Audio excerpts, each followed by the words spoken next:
Tonight, we reveal a document so perilous it was meant to vanish forever. Not lost to time's passage, but concealed in shadows by those who dreaded what it might unleash. This wasn't penned by any holy man or divine messenger, but by a society the Church sought to obliterate completely. A tome brimming with ancient ceremonies, stellar configurations, blasphemous practices, and markings that resonate deeper than any sacred hymn. For generations, the Vatican has protected its mysteries with walls, with flames, and with terror. Yet far below their vaults, something more ancient persisted. A manuscript steeped in Egyptian sorcery, describing winged entities, blazing light, memories that could shatter, and illumination that was robbed from mankind itself. This isn't merely forgotten chronicle, this is pilfered godhood. It's a tale of reflections, codes, artifacts, and hushed whispers, and it endangers the very foundation the Church was constructed to defend. So before opportunity slips away, consider this. What if the real threat isn't in studying the text, but in recalling it? Like this broadcast. Subscribe, because tonight we examine the most hazardous book the Vatican ever discovered. It began with gossip, rumours drifting through Cairo's bustling streets, muttered in the darkness of deteriorating sanctuaries and hushed coffee houses. An explorer had discovered something extraordinary, not a carving, not a papyrus. A volume wrapped in peculiar midnight leather that gleamed like petroleum beneath the blazing sun. Nobody could determine its origin. Nobody dared reveal its true owner, but witnesses swore it throbbed as though it lived. The year was 1932. A European buyer named Renault had acquired it from someone who identified himself only as the Guardian. The exchange occurred in complete silence. No identities, no paperwork, just the volume, shrouded in fabric, transferred from one shaking palm to another. Renault carried it to his rented quarters by the river and examined it by flickering flame. What he witnessed inside stole his breath. It wasn't merely the script, though that was bizarre enough. Characters resembling hieroglyphs, yet more ancient, more flowing, more animate. It was the illustrations, charts of constellations that matched no familiar heavens. Human silhouettes without features, watching eyes in corners, blueprints that folded inward like they were bending reality. Renault composed a single message to a connection in Rome, then vanished completely. Disappeared without explanation. His dwelling remained undisturbed, except the volume had gone. A decade elapsed. A global conflict began and ended.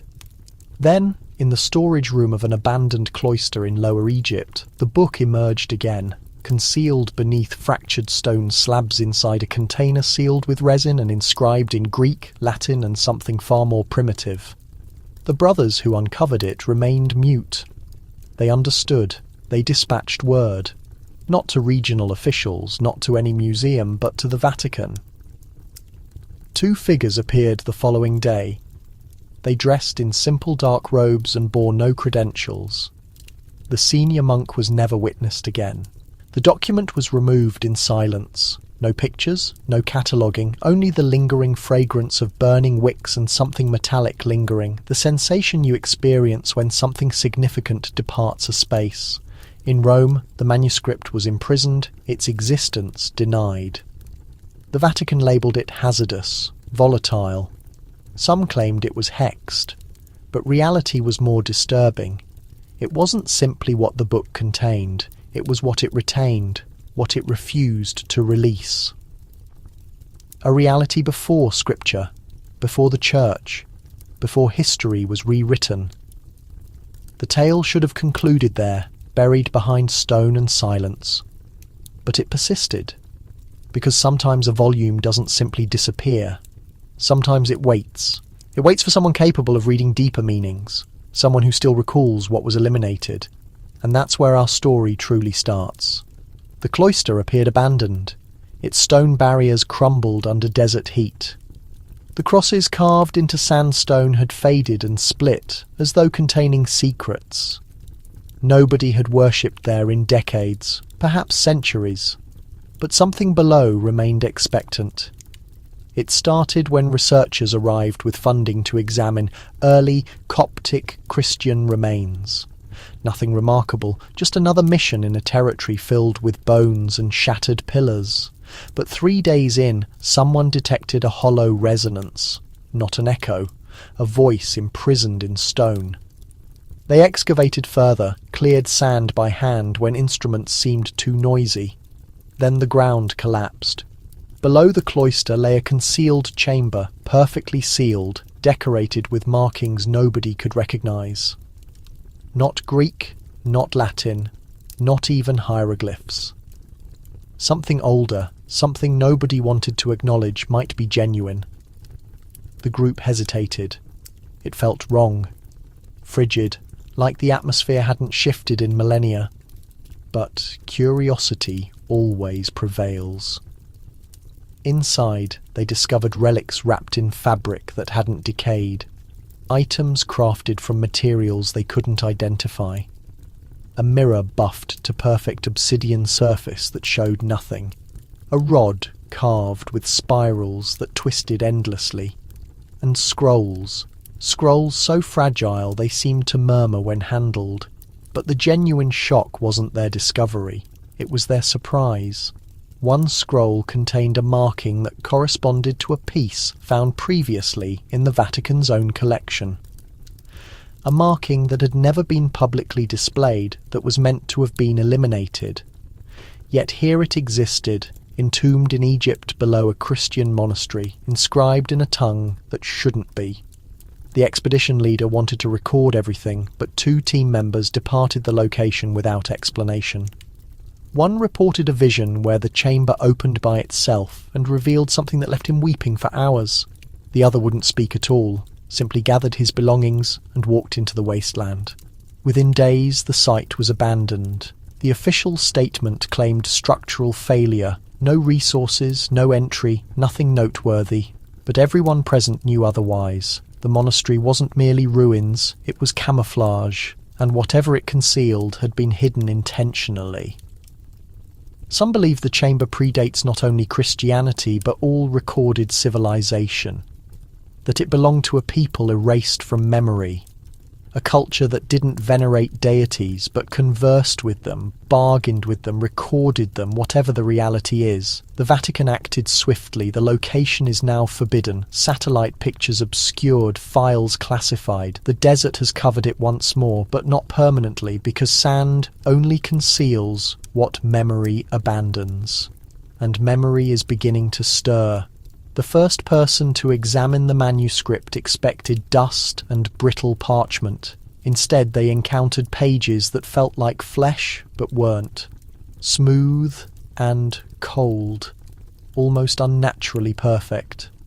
Bound in obsidian leather that seemed to consume light. It didn't reflect, it absorbed, like it knew what it was concealing. The markings inside weren't hieroglyphs, not exactly. They possessed the form of Egyptian writing, but not the structure. They curved impossibly. Some appeared designed to shift, others flickered when touched, like heat waves rising from stone. Language experts attempted to classify them. Greek origins, perhaps? No. Phoenician? No. Sumerian. Nearer, but still incorrect. This wasn't merely ancient language, it was erased. One that didn't develop into anything else. It disappeared or was destroyed. One specialist said it resembles pre-dynastic communication. But the issue with that theory was pre-dynastic Egyptians didn't write. They sketched, they painted, they didn't bind volumes in black leather and inscribe incantations in margins, because that's what they were. Incantations, ceremonies, not prayers, directions. Some pages were written in reverse, not mirrored reverse, as though they were intended to be studied by something on the opposite side. Others had no start or finish, just endless circles of text that caught your gaze until you turned away or grew dizzy. There were no section divisions, no clarifications, just markings layered over more markings. each page more mysterious than the previous. What troubled people most wasn't their inability to translate, but that portions felt recognizable. A marking resembling a twisted ankh, a line similar to Hebrew Aleph, but stretched like it was in agony. Elements from various languages and eras all compressed together like they were attempting to speak with one voice, a voice nobody wished to hear.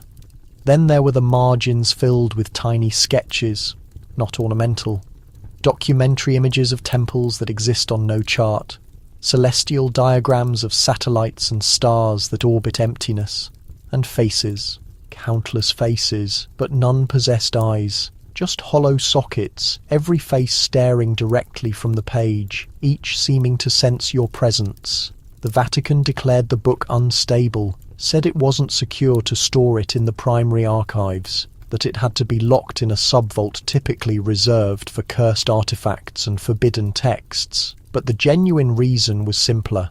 Nobody could decipher it, and yet everyone who attempted saw something different, as though the book altered itself depending on its reader.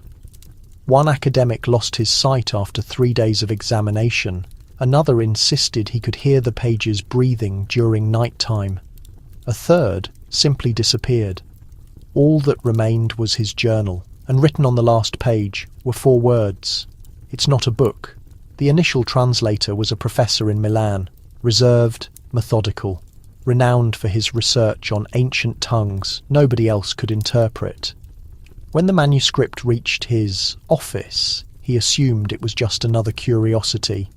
He opened it, recorded observations, spent 4 evenings trying to match the script with anything in his files.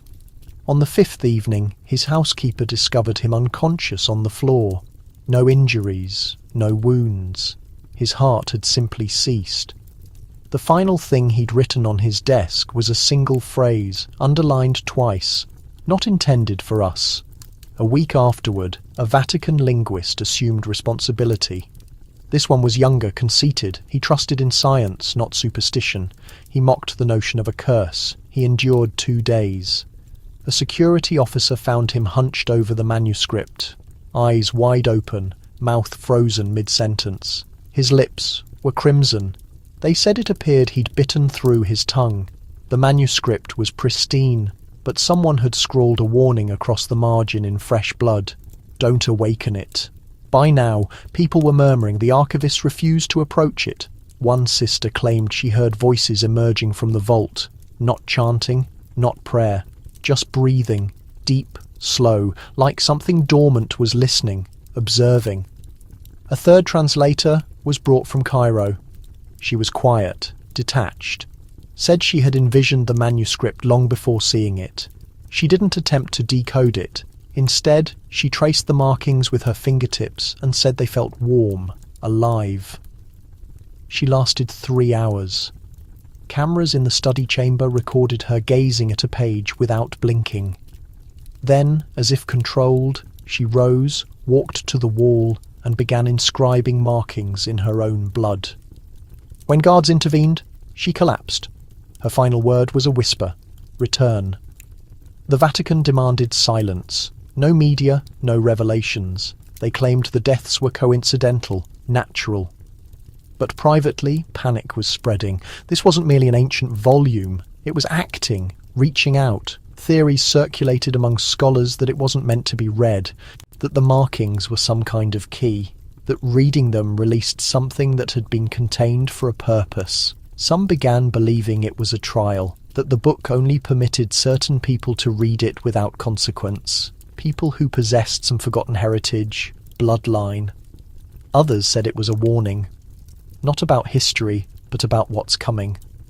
That decoding it was like striking a match in a chamber full of slumbering beasts. After the 3rd death, the Vatican entombed the manuscript deep below the archives, behind steel doors and layers of salt and prayer. They said it was for protection, but some think it was terror, because whatever exists in that book doesn't want to be read, and perhaps it never did. They don't wear clerical collars, they don't carry crucifixes, and they don't respond to inquiries. But everyone within the Vatican understands the meaning. When the Jesuit recovery team is deployed, it means something dangerous has resurfaced, something ancient, something that must disappear again. The team isn't documented in any official record, they're not members of any public order, but behind Vatican walls they have a designation. Custodes Silenti, the guardians of silence. Selected from Jesuit academies. Trained in more than theology, these men master forgotten dialects, dead alphabets, and how to identify prohibited symbols before others. Their preparation includes mental conditioning, emergency exorcism procedures, and how to eliminate entire texts without leaving evidence. When the manuscript deaths started accumulating, the Vatican didn't dispatch a scholar. They sent the team. The aircraft was prepared within hours. Cairo. The objective wasn't to study the manuscript, it was to retrieve it, quietly, permanently. They arrived under cover of darkness. Silent figures moved through darkness, leaving no trace. When dawn broke, the museum director discovered the breach. Nothing taken, just one exhibition case forced open. No prints, no surveillance footage. Only a single plume remained on the cold stone. Dark, slick, unlike any earthly bird's feather. Before the director understood what had vanished, the ancient text was already secured in a lead container, bound for Vatican airspace. The recovery squad didn't linger for explanations. They never do. That's their purpose. To ensure the world loses memory of what it nearly discovered within Vatican walls. The manuscript travelled straight to the hidden archives, not the public chambers tourists see. The true repositories, absent from any cartography. Beyond secured barriers beneath ancient tunnels, beyond chambers filled with banned writings, captured entities and glass surfaces reflecting events that never occurred. The squad delivered it without fanfare. They never questioned its nature. They didn't have to. What counted was its permanent concealment. But one squad member lingered. He differed from his companions. Younger, restless, inquisitive. He didn't obey commands as expected. 3 days afterward, he disappeared.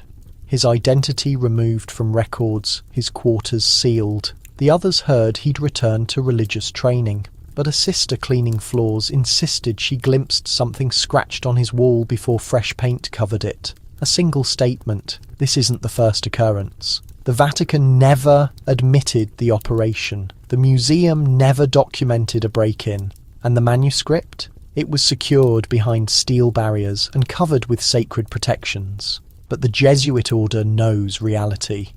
Because this wasn't the initial recovery, and it won't be the final one. Initially, the manuscript appeared meaningless. Scratches, bizarre markings, characters twisted inward. But prolonged observation made it seem like something observed you back. Not merely text, purpose, like the parchment was conscious and anticipating the proper reader. Hidden in the volume's core, concealed between layers of false symbols, lay something different. A design. Incantations. Not the fairy tale variety. These were directions, blueprints, methodical instructions. Instructions for accomplishing impossible things. Altering illumination, stopping shadows, making time flow differently within spaces. Every ceremony was illustrated so precisely it seemed the author had performed them. Some incantations had small annotations nearby, not in Latin, not in Greek, in something more ancient, pre-scriptural, predating even the earliest Mesopotamian records. It resembled Egyptian writing, but warped, contorted, like it had travelled through countless hands. Still, some illustrations were clearly identifiable. Rings traced in ash, bronze daggers dipped in oil, people kneeling before flame-shaped platforms. One peculiar page depicted a human form divided into 3 silhouettes. Each silhouette bore a title, not titles we use, names that scorched when spoken aloud. Another page contained stellar maps, but these stars didn't match our heavens. They created formations no stargazer could identify, except one.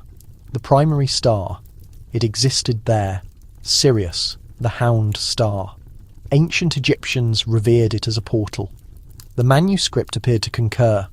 The deeper scholars examined it, the more they understood this wasn't some medieval mystical document.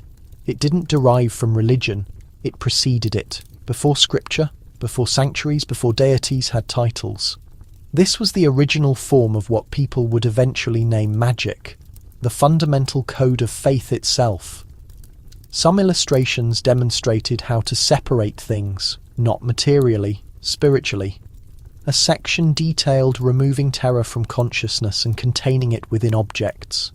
Another revealed summoning shadows without casting them. Not symbolism, actual procedures. But the most troubling page contained no words. Just one image. A portal encircled by markings. And below, in crimson ink, a warning in fractured text. Do not open unless it has already arrived. The Vatican prohibited additional research, declared the magic too hazardous, never intended for mortal hands. But not everyone complied. One Jesuit secretly duplicated the portal page. He concealed it within another book's binding and smuggled it away. They claim he later attempted one ritual, not completely, just the opening steps, but something answered. Illumination wavered, timepieces stopped, and he swore the walls began murmuring in an unknown tongue. That was his final sighting. Only the murmurs persist. They received no mention in pyramids, no temple wall carvings, no monuments, no altars, no ballads. But buried within the manuscript was a title that surfaced repeatedly like a spectre: The Guardians of the Shadowless Fire. A priesthood predating pharaohs, predating Egypt entirely, a society so clandestine that even fellow priests feared mentioning them. The manuscript didn't merely reference them, it revolved around them. Ritual diagrams bore the identical mysterious mark repeatedly, a serpent consuming a flame producing no brightness. One passage described a ceremony in complete darkness where only sound provided illumination. Not torches, not celestial bodies. Just chanting that warped reality's boundaries. According to the manuscript, these guardians protected something far more valuable than any crown or staff. They didn't serve a deity, they served a power, one predating the pantheon, neither malevolent nor benevolent, just raw, the kind of force capable of bending time, erasing memories, or opening passages between dimensions most people couldn't imagine existing. Their heritage wasn't transmitted through scrolls or inscriptions, it was shared through spoken words. A single mispronunciation could destroy the enchantment. That's why they prepared from infancy, raised in silence, bathed in ink, sight blocked, so their minds could perceive symbols without requiring light. That's what the title signified. Shadowless fire. Flame without burning, vision independent of eyes. The manuscript suggested pharaohs knew of them, that even Egypt's mightiest rulers feared their quiet power. One tale claimed a young pharaoh attempted imprisoning the guardians, envious of their wisdom. The following morning he was discovered on the palace pinnacle, eyes missing, mouth sealed with wax from an unknown origin. No one challenged them afterward.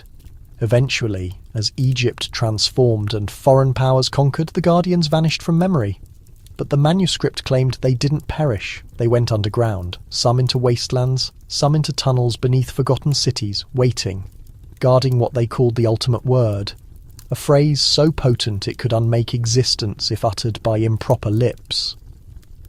The Vatican regarded this manuscript section gravely, too gravely. Margin notes reveal entire expeditions were dispatched following the trail. Many never returned. One report, partially burned, mentions a concealed chamber beneath ruined temples. Inside were bones arranged spirally and walls coated in black pigment. No brightness, no oxygen. Only one mark remained intact on the wall, a flame surrounded by pupilless eyes. Some scholars think the guardians persist, that they secretly transmitted manuscript fragments, that the Vatican's true motivation for locking it away wasn't public protection, it was preventing the guardians from recovering the remainder. The manuscript didn't discuss deities like most faiths do. It didn't mention veneration. No songs, no laws, just contact, the kind that marks everything it encounters. According to one section buried deep in the text, the gods weren't imagined. They were recalled. Ancient consciousnesses that inhabited this world before history existed. They weren't radiant sky figures. They weren't constructed of precious metals or stone. They were something different. Awareness, cognition, wrapped in form. The text describes them as burning consciousness, not fire as we understand it. Flame without temperature. Light that flowed like fluid and whispered secrets into the bones of witnesses. That was the original flame, the spark that elevated humanity beyond mere beasts. The manuscript claims that long before cities and empires, a group of early humans established contact. Not accidentally. They had been seeking, listening. They named themselves the children of the ember. And upon finding it, everything transformed. These consciousnesses didn't issue commands. They provided symbols, visions, blueprints for altering reality using only intention and sound. One section describes a ritual where humans could merge with the flame briefly. In that instant, they would witness every version of themselves across all possible timelines. Some lost sanity. Others returned transformed. They spoke new languages, drew ground circles that paralyzed animals. One man supposedly touched a withering plant and restored it to life. Not through prayer, through memory, because that's what the flame truly represented. Remembering not just history, but the code underlying it. The true memory of matter, of time, of death. The gods, the manuscript states, weren't there for worship. They were there for comprehension, and if you comprehended them, even momentarily, you could rewrite your destiny. This thinking frightened the Vatican more than any curse or demon, because it wasn't malicious. It was knowledge, pure, untamed. And it didn't demand faith. It provided evidence. The Church sent researchers to trace this flame myth's origin. They discovered cave paintings in Sudan showing humans reaching towards star-formed figures. No weapons, no thrones, just contact. Some identical star patterns appeared in the manuscript. The correlation was perfect. Millennia apart, thousands of miles distant. Same configuration, same spiral, same flame. The final portion of that chapter contained one line, written in red ink and triple underlined. They did not depart. They became us. That's the part haunting scholars at night. Because if the gods were real and merged with early humans, what does that make us now? Perhaps the original flame never extinguished. Perhaps we're simply waiting to remember. It wasn't written like the others. No diagrams, no chants. Just one page surrounded by blank parchment, as if the remaining book was maintaining distance. At the top, in script that gleamed even under candlelight, were 5 words. The ritual of remembrance commences. The Vatican's translators couldn't interpret it. Unlike other spells, this one wasn't about controlling fire or manipulating space. It wasn't even about power. It was about memory, but not for the ordinary kind. This was memory existing outside your brain. Memory transmitted through blood, through bones, through time. The ritual claimed every person carried echoes of former lives. Ancient names, lost cities, conversations in extinct languages, but the mind had sealed them away. Too many memories from too many lives would fragment a person's identity, so nature buried them deep where they couldn't be reached, until now. The spell required no herbs or sacrifices, just silence. A circle of obsidian powder and one phrase whispered backwards while staring into a firelit mirror. Simple, but dangerous, because once the door opened, it wouldn't close until the memories finished with you. The manuscript warned that time would begin slipping. You might awaken thinking it's 3,000 years ago, or speak in languages no one around you comprehends. Some who attempted the ritual forgot their own names, but remembered ones they hadn't heard in millennia. One margin line was especially chilling. He remembered being entombed alive, but not this life, the previous one. A Vatican researcher tested the spell secretly. He vanished for 3 days. When he returned, he was trembling, repeating the same sentence in Coptic, continuously. I was present when the library burned. I was present when the heavens turned black. I was present when the gods fell. The church tried dismissing it, called it delusion, but they never found any substances in his system. And when they consulted a Coptic historian, they were amazed. The sentence he kept repeating used a grammatical structure that hadn't existed in any surviving text. It was older, purer, a version only a native speaker from 2,000 years ago would know. The Vatican sealed the page under glass, marked it as too unstable for further translation, but not before making several copies made quietly for internal use. Some believe the ritual still circulates in fragments, whispered at underground meetings, recited in dark chambers by those trying to remember what the world forced them to forget. They say it can restore not just memory, but capability. Skills from previous lifetimes, lost knowledge, ancient strength. But the real risk isn't remembering who you were, it's forgetting who you are. It wasn't meant to exist, not in Rome, not in the contemporary world. But there it was, locked behind thick leaded glass deep in the Vatican's lower archives. No marker, no description, just a tiny black object resting on marble. It resembled a medallion, but older, heavier, carved entirely from obsidian, and etched into its centre was a symbol matching one thing only: the forbidden manuscript. The seal had been mentioned only once in the text. A side note, barely a paragraph. It was called the Seal of Amun, not the Amun seen in Egyptian temples. This version came from before temples, before pharaohs, back when gods still moved in shadow. According to the manuscript, the seal wasn't a power symbol. It was a lock, a spiritual barrier designed to contain something that couldn't be destroyed, something that still pulsed with energy. The text described it as a safeguard. If the manuscript rituals were ever misused, the seal would activate, not with fire or sound, with forgetting.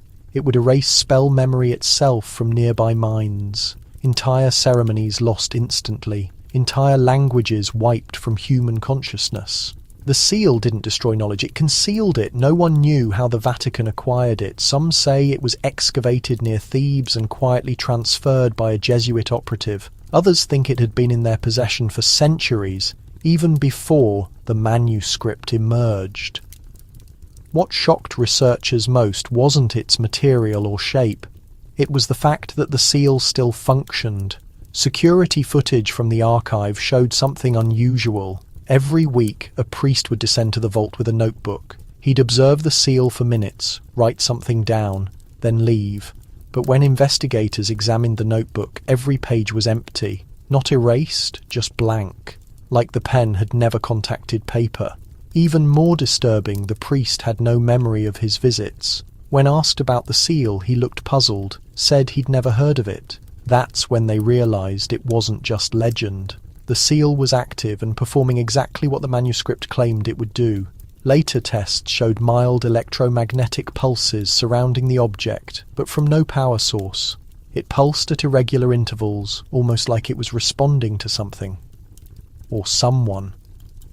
One researcher claimed the seal hummed when certain manuscript phrases were spoken aloud.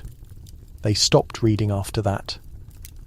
The Vatican now keeps the seal under constant surveillance, not because they fear someone stealing it, but because they fear someone remembering what it's for. Because if the seal still functions, that means the threat it was designed to contain might still be real, waiting, listening, just beneath the surface. They didn't announce it. No press release, no memorandum. Just a red wax seal across the manuscript's container and a single Latin phrase stamped underneath in iron letters. Mundus periculosus, the dangerous world. Initially, no one understood its meaning. Was it a title, a warning, a name for the manuscript, or something it described inside? But then a quiet directive came from above. All translation work was to cease immediately. Copies were to be incinerated, notes destroyed. Any research involving the manuscript was to be classified, and the scholars assigned to the project were reassigned without explanation. It wasn't just censorship, it felt like containment. The few who had read portions of the text before the lockdown began to whisper. They said the manuscript didn't just describe lost magic or forgotten rituals.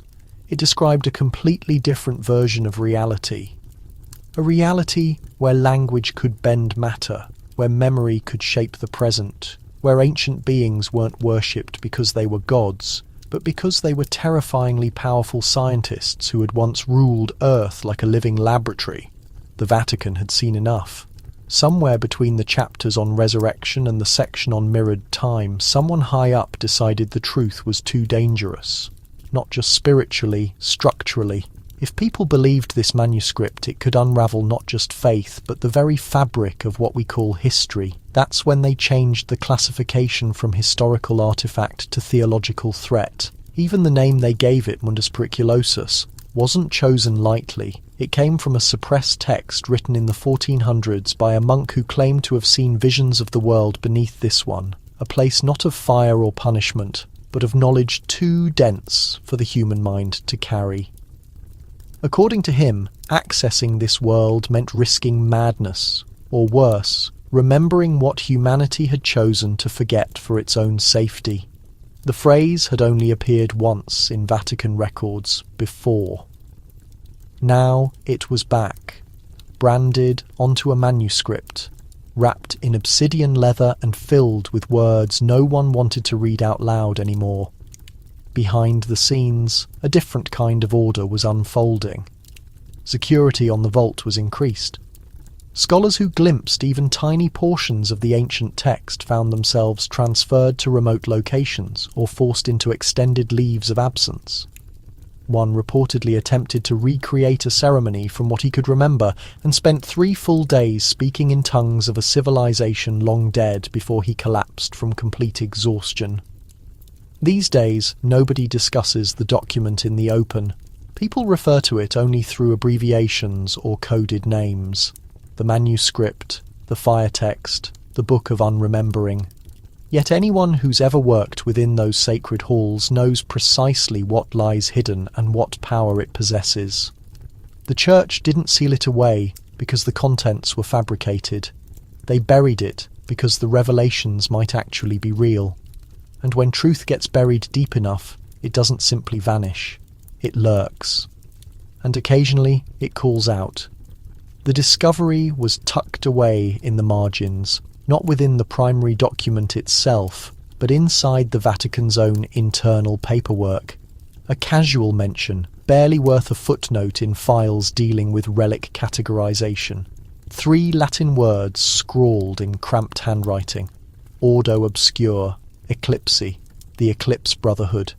Nobody working in the archives had ever heard this name before. It appeared nowhere in established religious orders, missing from Jesuit directories, absent from Dominican records, and even excluded from the notorious banned books list.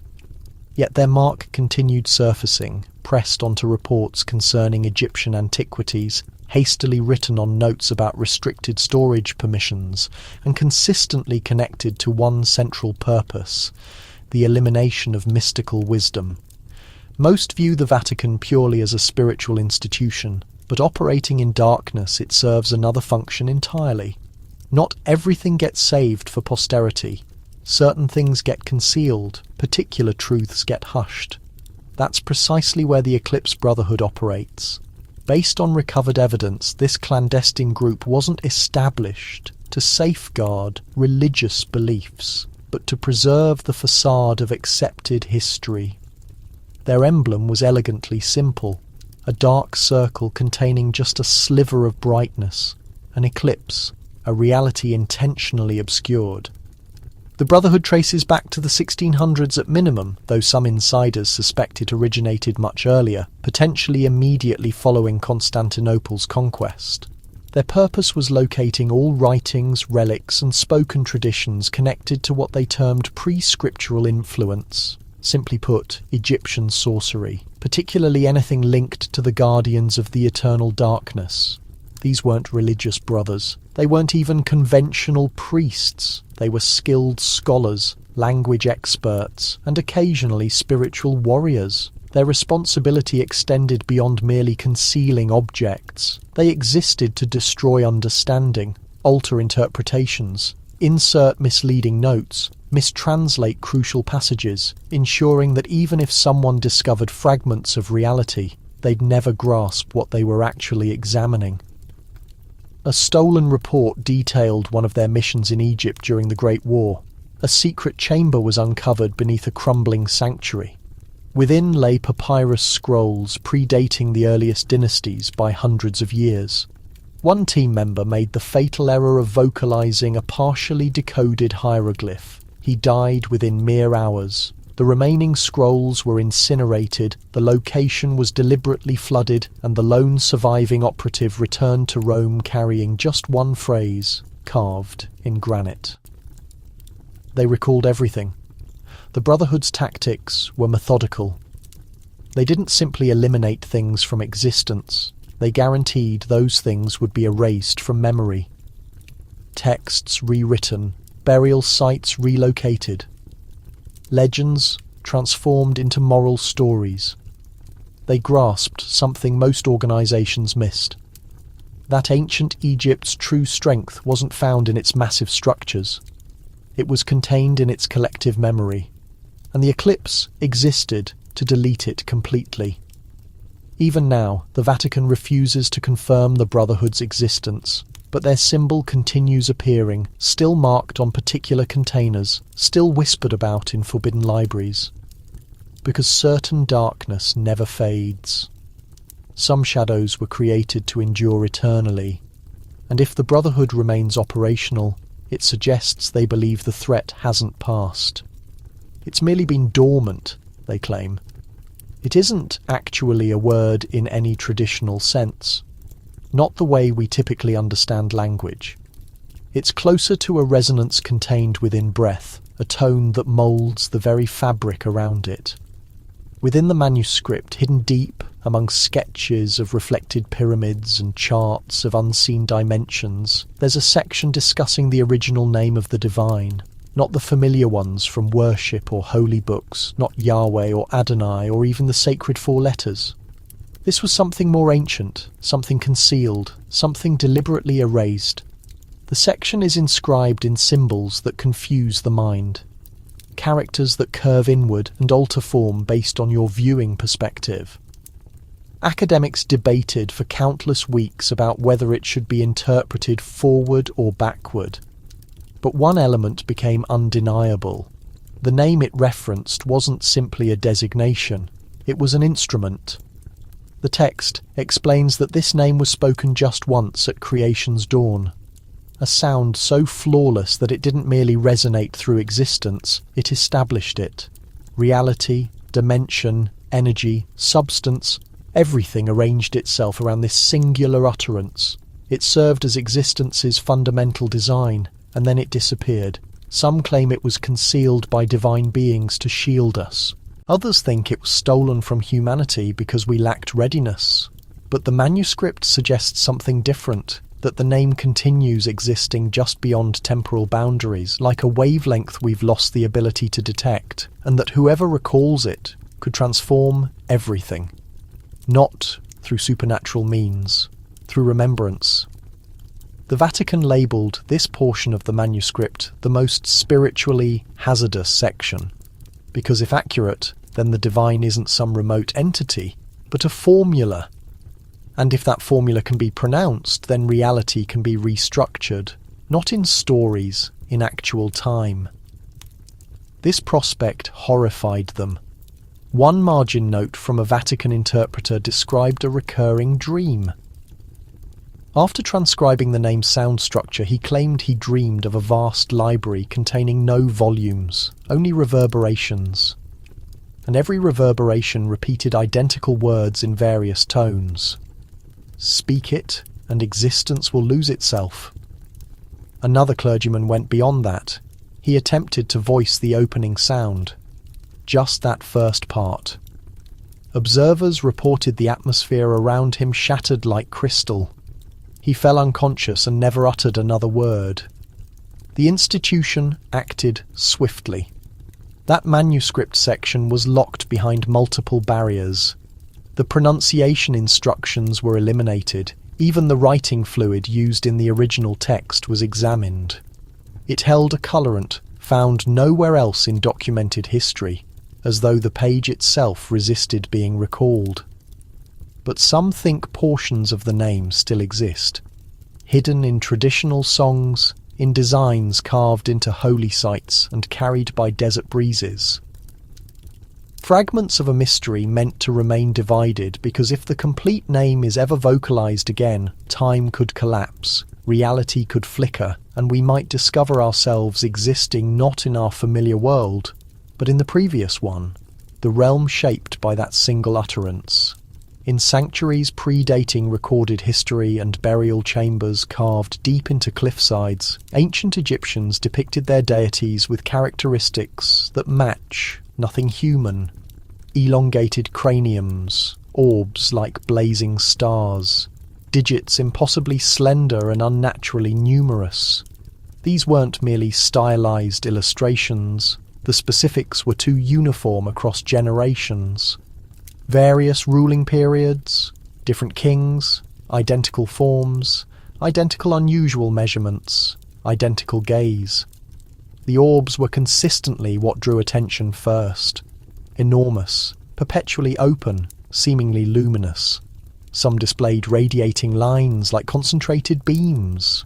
Others showed circular patterns resembling optical devices caught mid-focus.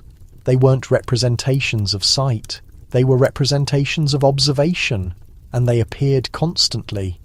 But what were they observing?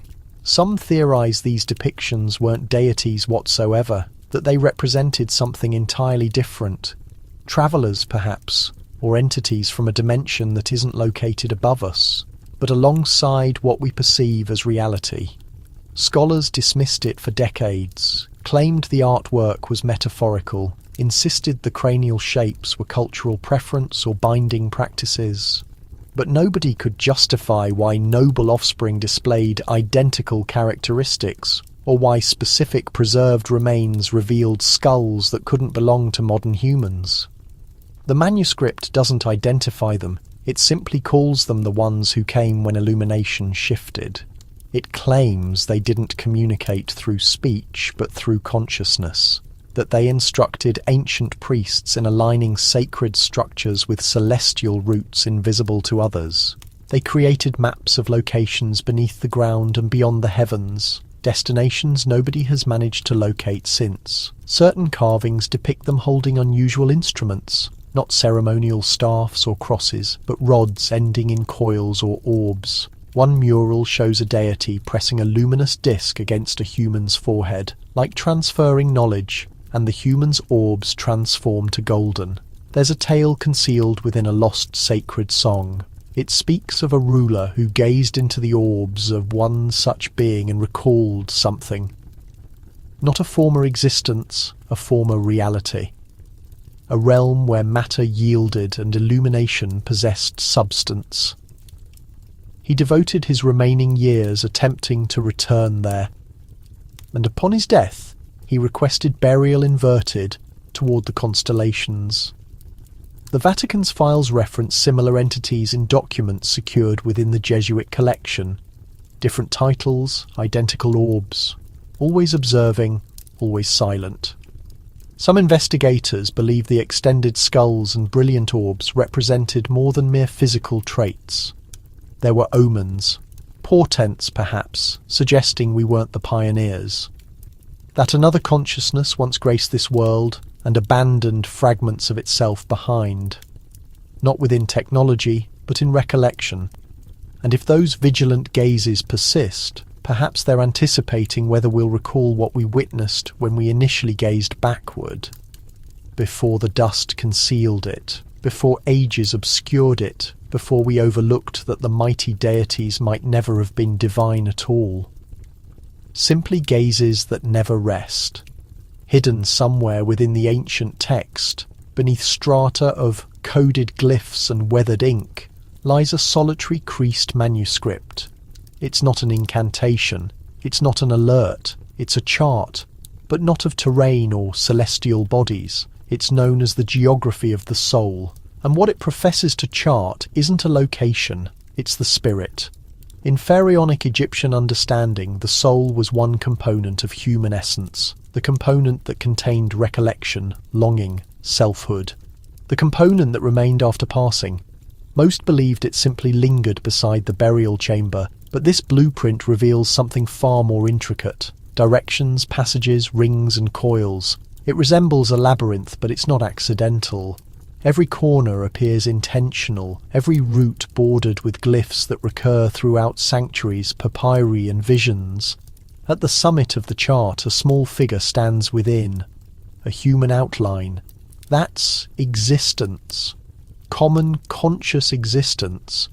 But merely a few paces down, the form begins to dissolve, and the spirit starts to detach.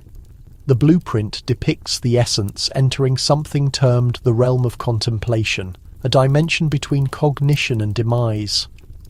In this dimension, you don't simply recall your existence.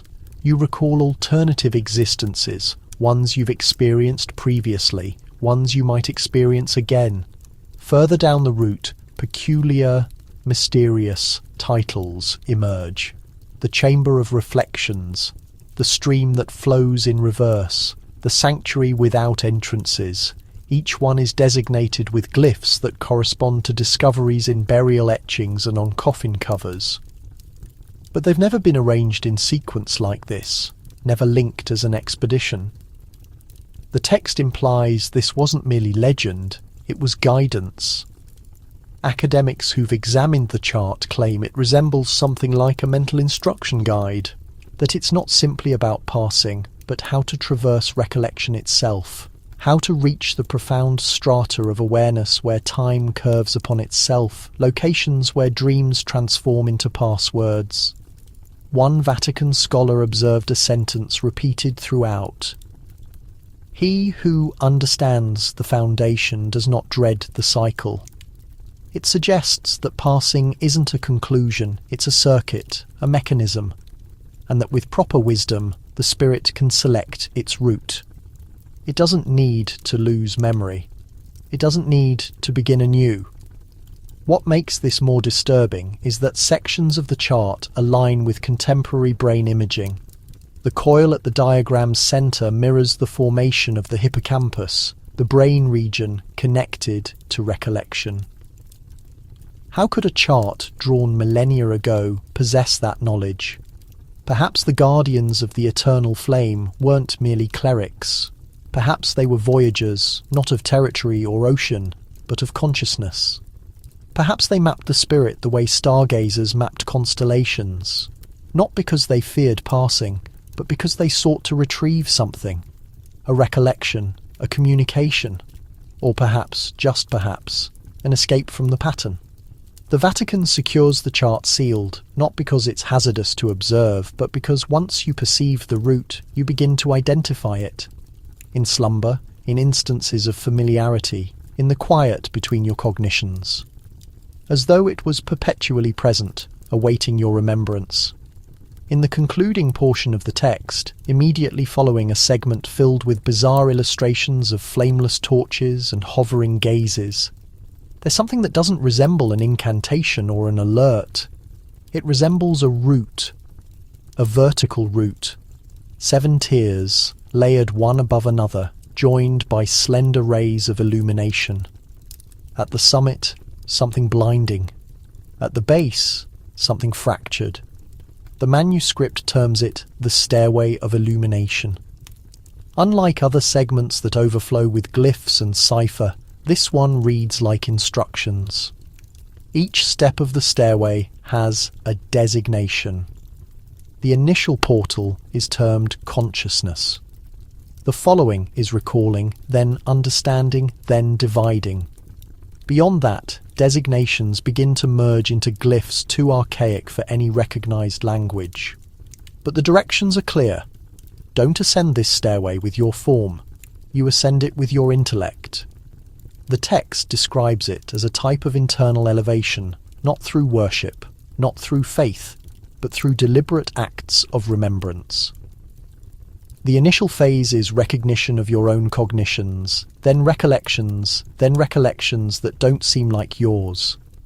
The manuscript cautions that bewilderment is part of the voyage, that to ascend is to dissolve what you believe you are until only the fundamental self endures.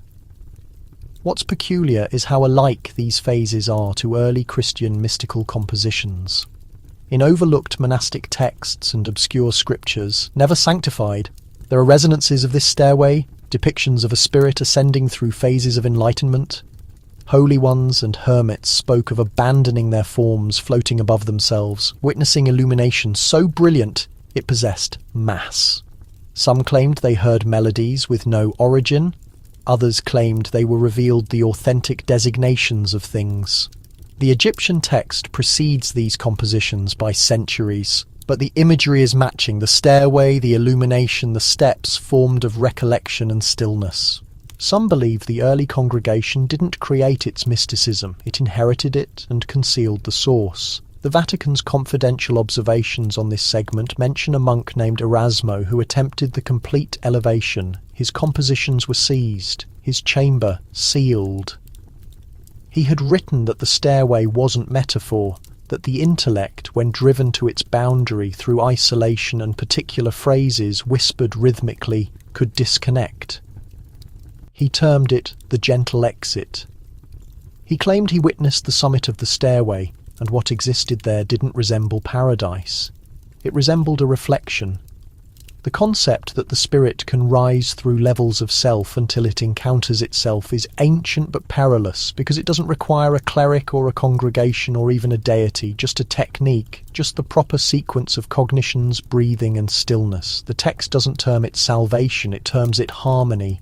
The instant when illumination recognizes illumination and the stairway vanishes.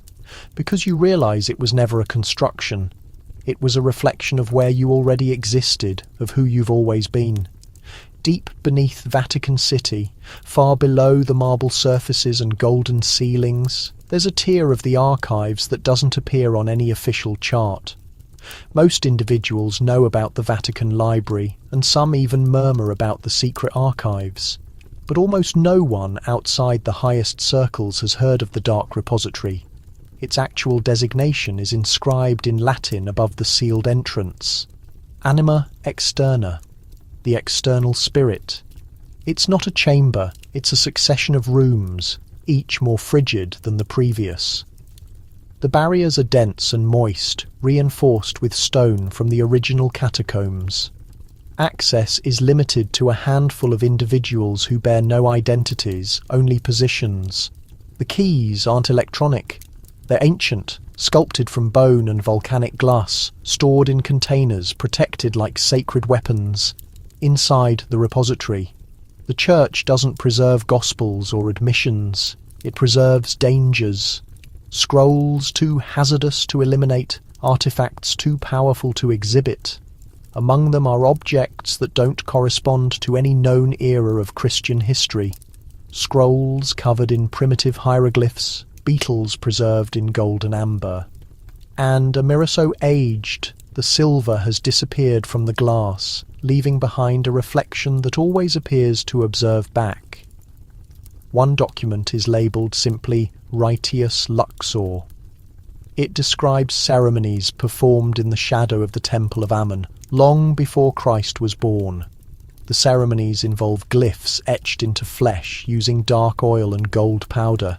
They were said to unlock memory portals in the spirit, enabling communication with something termed the voice below. The Vatican's marginal observations describe these practices as theological blasphemy, but acknowledge that attempts to duplicate them caused inexplicable effects in subjects. Another item is a sealed container containing what appears to be a dried tongue. The inscription claims it once belonged to a cleric who spoke the initial word, a sound not intended for human. Human throats. Those who heard it reportedly lost all perception of time. Some thought they had perished. Others thought they had never been born. Why would the Vatican preserve these items instead of eliminating them? That's the question no one can answer. One theory is that they don't dare, that eliminating such items might activate the very forces they were meant to keep buried. Another is simpler, that the Church doesn't preserve them out of fear, it preserves them out of curiosity. Not to protect the world from ancient Egyptian magic, but to learn from it, to utilise it. What's most chilling is a letter buried in the back of a file folder, written by a cardinal in the 1800s. It states, "The ceremonies of the Egyptians are older than transgression. If Christ is the key, they are the mechanism, and we must never let them rotate. So the dark repository stays shut, its illumination flickers but never extinguishes. And inside, history holds its breath, waiting for someone to ask the wrong question. Or maybe the right one, the one that unlocks everything."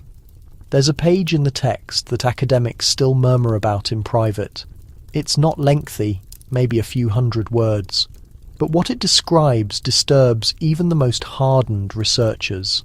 It's a ceremony, one so strange, so precise, that even those trained in Egyptian mysticism hesitate to speak it aloud.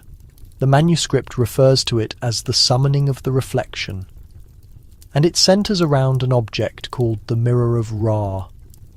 Unlike most mirrors made from bronze or glass, this one is carved from a single slab of volcanic glass, dark as night and polished until it reflects not just your face, but something else, something deeper. The passage warns that the mirror is not meant for vanity or beauty. It is a tool, a key to summon the authentic self, a version of you that exists outside time, stripped of recollection, fear, and illusion. The ceremony itself is simple in appearance, but terrifying in intention. It must be done alone, in a darkened room with no glyphs, no illumination, no distractions.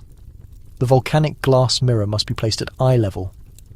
The participant stares into it and recites a single phrase written in primitive hieroglyphs. No one has ever fully translated the phrase, but a rough approximation means I remove the disguise. What happens next is where accounts begin to fracture.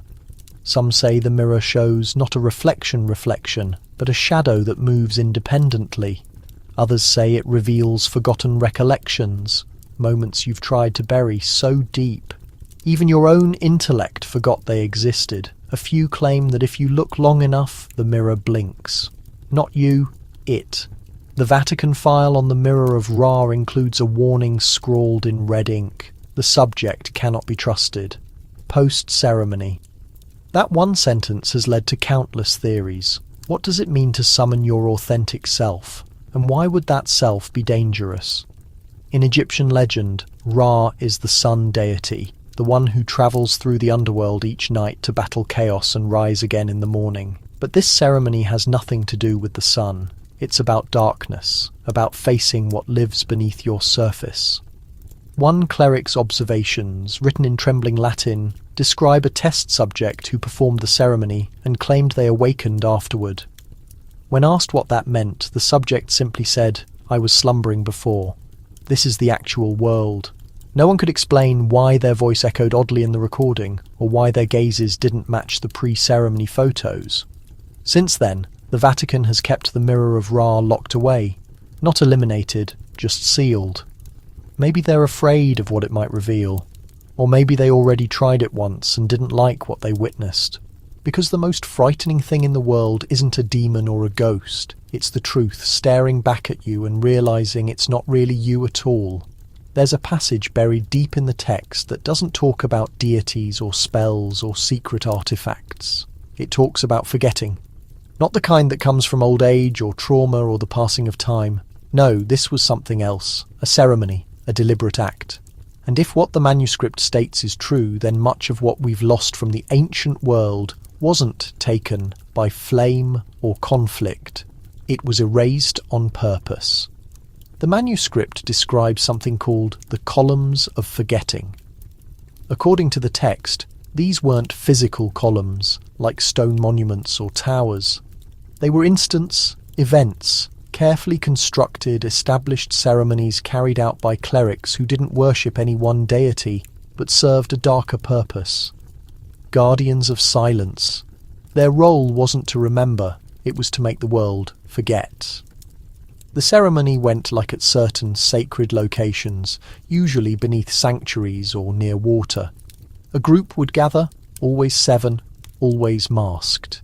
The person whose recollection was being targeted would be brought forward, sometimes willingly, sometimes not. A chant would be spoken, not loud but slow and steady, like a lullaby for the spirit. Then one of the masked clerics would whisper a word into the subject's ear. Just one word. The text never reveals what the word was, only that once it was spoken, the forgetting began. The person would start to lose things. Not just names or faces, but places, skills, whole lifetimes. And here's where it gets even stranger. The ceremony didn't just erase their recollections. It changed the recollections of everyone who knew them. Families would wake up and feel something was missing, but couldn't name what. Scrolls would fade, paintings would blur, as if the universe itself had agreed to forget alongside them. If this sounds impossible, consider this. Archaeologists have uncovered Egyptian sanctuaries that reference ceremonies with no known purpose, glyphs that appear in no other writings, patterns of 7 faded masks painted on barriers beneath layers of plaster. And every time a clue is found, it's always near a water source, just like the text states.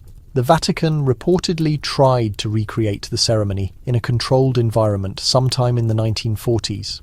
The experiment was classified, but one of the surviving documents contains a chilling line. It states, subject forgot not only who he was, but that he had ever existed at all. Imagine that. Not just recollection loss, existence loss. It raises a terrifying question. What if some of our greatest thinkers, artists, prophets or inventors were simply unmade, not by fate or accident, but by design? What if the past we're trying to uncover is full of deliberate gaps, holes carved out with precision so we'd never ask the right questions? The text states the columns were eventually dismantled, but not eliminated, just concealed. Maybe in repositories, maybe in ruins, or maybe inside us, locked behind doors we don't know how to open. Not yet, anyway. There's something strange about the way authority is adorned. Crowns, robes, rings, they're not just decoration, they're symbols. And symbols always have history, even if we've forgotten where they came from.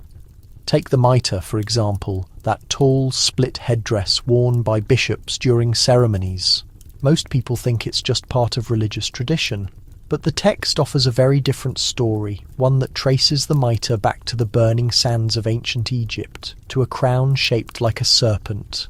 The serpent crown wasn't made of gold or jewels, it was made of belief. Worn by the high clerics of Ammon, it curved upward and split at the top, mimicking the open mouth of a cobra. The serpent in Egyptian magic represented knowledge, rebirth, and hidden power. To wear the crown was to channel those forces. It wasn't just a headdress, it was a tool, a kind of spiritual antenna. Now here's where it gets eerie. When early Christian bishops began adopting ceremonial headwear, the design they settled on wasn't random. The mitre mirrors the same split shape, the upward curve, the symbolism of something rising from the forehead. Some academics claim it was just aesthetic, that it was about visibility during Mass. But the text states otherwise. It suggests that the earliest bishops weren't just borrowing Egyptian styles, they were repurposing Egyptian ceremonies. According to one hidden passage, the first bishops of Alexandria were trained in both Christian and Egyptian rites. They understood the spiritual weight of the serpent crown and adapted it into Christian liturgy. But instead, of course, calling it magic, they called it divine authority. Instead of invoking Ammon, they spoke of Christ. Yet the energy flowing through the mitre remained the same.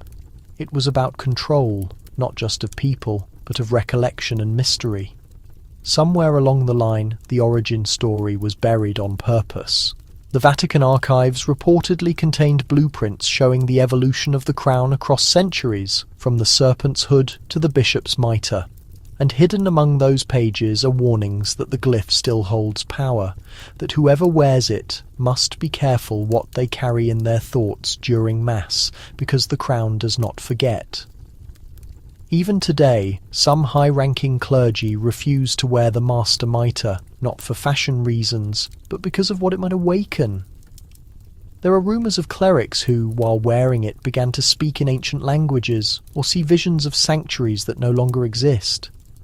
As if the headdress remembers every head it sat upon, including those who served deities far older than the congregation. So the next time you see a bishop raise his hands in blessing, look at the shape on his head. You're not just looking at a hat, you're looking at the ghost of a serpent, a recollection from a time when magic was real and authority was worn like a crown. Some stories are too familiar. A man perishes and rises again. Water transforms to wine. Illumination defeats darkness. But what if those stories weren't new? What if they were borrowed from something far older, something buried deep beneath the sands of Egypt? The text doesn't whisper this, it proclaims it, page after page, filled with glyphs and ceremonies that look almost identical to Christianity, but they come from sanctuaries that crumbled long before the Gospels were written. There's a passage in the text that lists 7 rites used by a forgotten priesthood in Upper Egypt. The first is a purification by water. The second involves oil. The third, a sacred meal eaten in silence. And the 7th, a ceremonial death and return played out in a darkened chamber beneath a stone altar. The structure is almost identical to the sacraments still practiced in congregations today.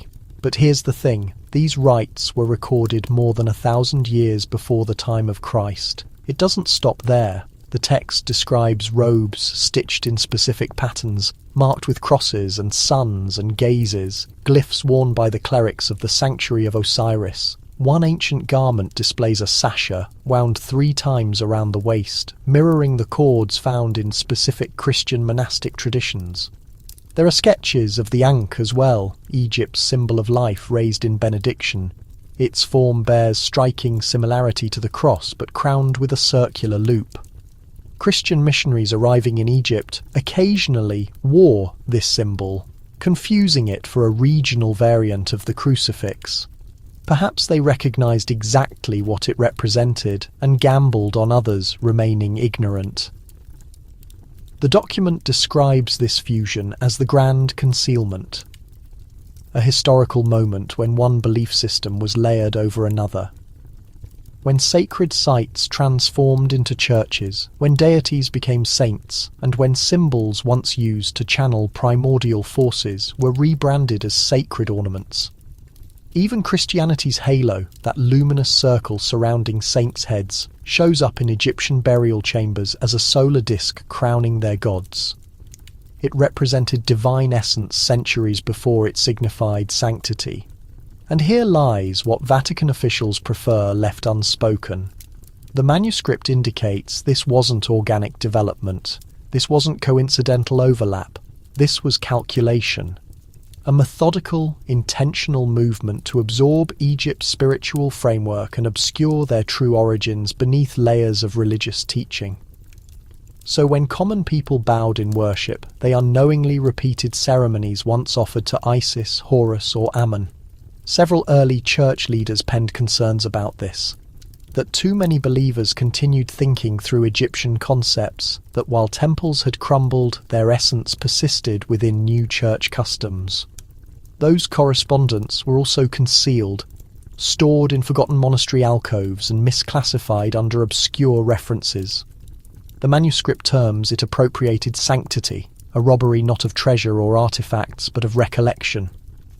Because if populations recalled these practices' origins, they might begin posing different inquiries. and certain establishments were founded on ensuring they never would. In an inconspicuous section of the manuscript, concealed beneath pages of markings and cautions, lies a ceremony described simply as the communion. It doesn't demand notice. It almost seems deliberately overlooked, but those who discovered it claim it reads like guidance for something primordial, something prohibited. A technique for accessing voices long believed silenced. Not symbolically, actually. The ceremony starts with motionlessness, not merely quiet, motionlessness, the type where your breathing seems deafening. You remain in absolute darkness within a room marked with carved eyes and endless spirals. A ring of obsidian powder is traced around you. At the core, an artifact must rest, not any item. It must have belonged to those who've passed. A fragment of bone, a tooth, perhaps a garment, something that still holds memory. The manuscript emphasizes this point. Remembrance dwells in substance. Then the incantation begins. These aren't words, they're frequencies, tones, resonances that rise and descend like breathing. The symbols representing them match no recognized tongue, but when reproduced through frequency equipment, researchers reported sensing vibrations within their rib cage. One claimed he detected his grandmother's voice calling his name in whispers. Nobody scoffed. What's more peculiar is how closely this resembles something far more commonplace: Christianity's tradition of relic worship. Saints' bones housed in golden containers. Congregations assembling around them for prayer, seeking counsel, feeling nearer to the divine. Yet the Church maintained this was metaphorical, a symbol of holiness. The manuscript proposes differently. It states bones. Remember that matter can preserve voices like wax preserves impressions. If the ceremony is performed correctly, you don't merely recall the deceased, you hear them speaking. One Vatican document, now classified, references a monk who conducted this ritual alone in crypts beneath an Italian cathedral. He surfaced 3 days afterward, ashen and trembling. He remained speechless for hours. When he finally responded, he scrawled one phrase repeatedly: "They remain present." He was relocated to an isolated alpine monastery. His fate remains unknown. The primitive church attempted to eliminate this concept. They substituted the ritual with supervised relic veneration. They instructed people to petition, not listen, to worship, not remember. Because if populations learned the dead could communicate, they might question what else had been concealed, and what these voices might disclose if finally permitted to complete their tales. The manuscript concludes the ritual with final directions. Once the voice is perceived, you must destroy the circle, incinerate the relic, and abandon the words, because prolonged connection gradually weakens the living. Communion is secure, but only briefly. Some claim the ritual is legend. Others maintain it's been secretly practiced for generations.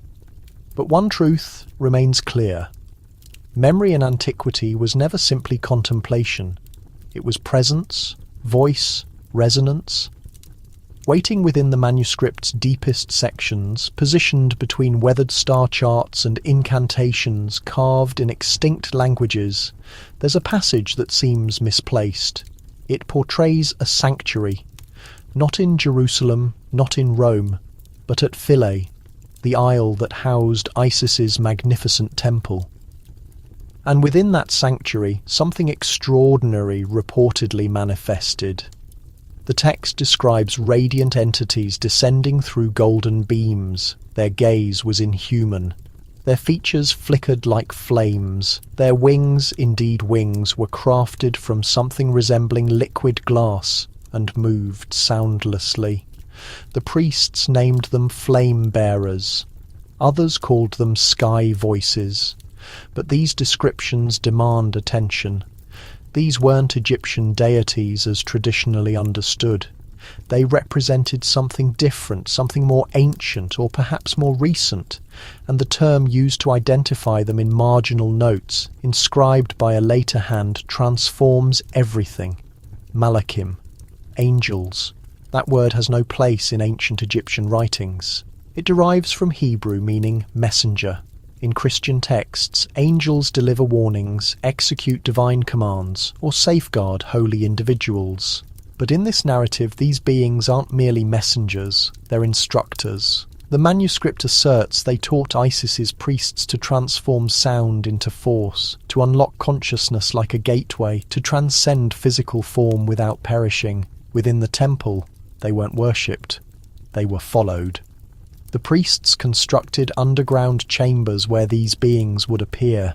Carvings discovered near the location matched the textual descriptions. Winged forms with brilliant halos, arms extended, eyes blazing like suns, and always a circle behind them containing unreadable symbols. Even stranger, some carvings were deliberately chiseled away in ancient times, replaced with conventional imagery, as if someone sought to erase the visitors from memory. But they overlooked some. And when these surviving carvings were analysed alongside early Christian angelic art, the parallels were undeniable. The manuscript even mentions a ceremony. It was termed the Flame's Ascension, a rite to summon these beings during lunar eclipses. It required singing frequencies no human throat could naturally generate. The text cautions against unprepared usage. One passage reads, "They respond solely to illumination, yet they retain darkness." That passage appears circled in crimson ink across at least 3 Vatican-held copies. So what's the significance? Were angels always part of Egyptian spirituality? Or were they something entirely different that crossed unexpected boundaries?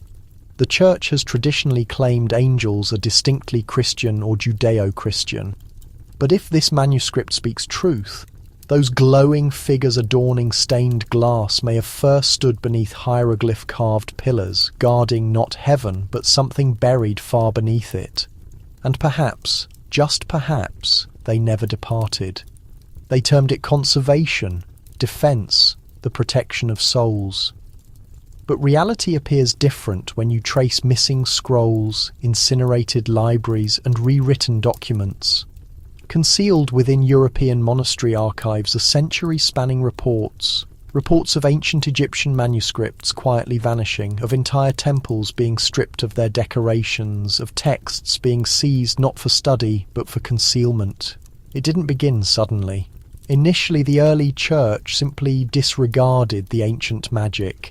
They dismissed it as heathen nonsense, but something shifted.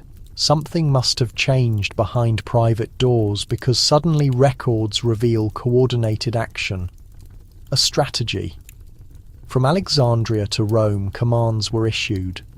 Find any Egyptian document referencing celestial bodies, the spirit, or spoken power's force.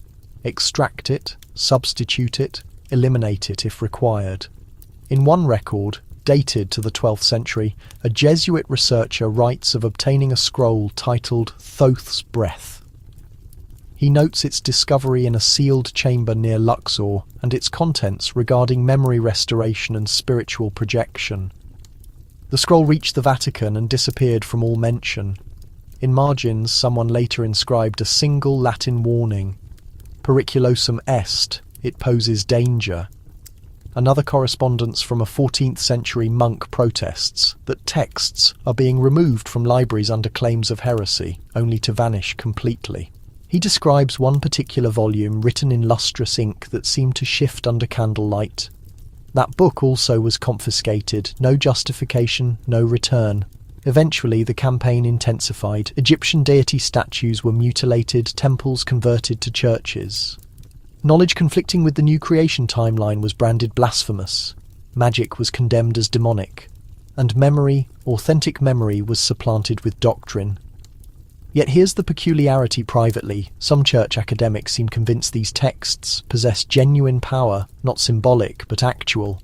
That Egypt's ancient magic could unlock forbidden doorways. A 17th century papal councillor even cautioned that one such portal had been partially opened. He documented visions of voices speaking extinct languages, of dreams dissolving to dust.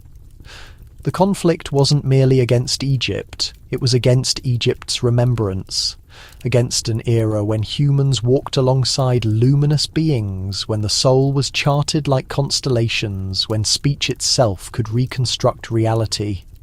The Church's goal wasn't simply to suppress these memories, they aimed to ensure nobody would even think to pose the questions. Perhaps that's the most terrifying aspect. The greatest danger wasn't what they concealed, it was what they deliberately erased, intentionally, because if memory equals power, then erasure becomes dominance. And whoever controls our recollections just might control our destiny. It began with a malfunction, a fuzzy photograph uploaded to an obscure forum in the dead of night. Simply a ripped page, weathered and fractured, displaying bizarre symbols that matched no recognized alphabet. Most viewers passed it by without consideration, but for those who identified it, it was a cry from history, a piece from the document they believed had been destroyed completely, the one sealed away, the one nobody was meant to witness. Hours later, the post vanished. The user profile was erased, though not before someone preserved the photograph. It travelled rapidly through coded channels, private servers, and confidential messages. Individuals started translating it, cross-referencing ancient hieroglyphs, primitive Semitic scripts, even Babylonian tablets. Nothing aligned. The characters didn't conform to recognized patterns. They violated linguistic conventions. Several appeared more like blueprints than letters, suggesting the page wasn't designed for reading but for activation. The Vatican responded swiftly. The morning after the photograph emerged, unusual events unfolded. A digital ownership complaint traced to attorneys connected to the Holy See targeted the image. Then platforms hosting duplicates crashed or disappeared. Scholars who distributed it received threats. One professor at a European institution who uploaded an analysis presentation had her complete channel eliminated. No justification, simply vanished. But the alarm wasn't about ownership rights. It concerned authority. Because embedded within the fragment were three phrases nobody anticipated discovering. Latin text, scrawled in the borders using different ink. Anima externa est realis. The external soul exists. That transformed everything. Instantly, it transcended being merely an artifact. It became a danger, a confrontation to generations of doctrine. If the external soul functioned as the fragment indicated, then consciousness, personality, even redemption might not operate as we were instructed. Such concepts don't merely challenge faith, they demolish it. A disclosed message from a Vatican communications consultant exposed internal turmoil. They couldn't explain how the fragment escaped. They couldn't predict what else might surface. And most alarming, they couldn't identify who possessed the original. Meanwhile, an unknown collective claimed they held additional pages. They started publishing puzzles online. Hints embedded in audio tracks and orbital imagery. One communication simply stated, "The memory remains intact." It was merely dormant. The Vatican fell quiet.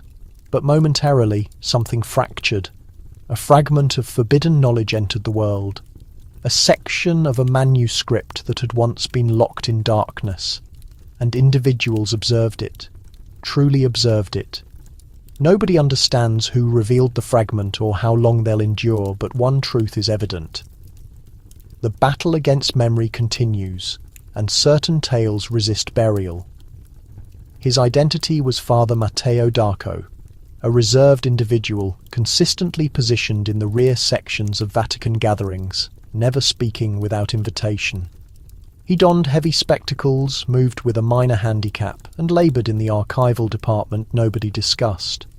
Far beneath the apostolic library, beyond entrances requiring more than keys, locations needing authorization and discretion.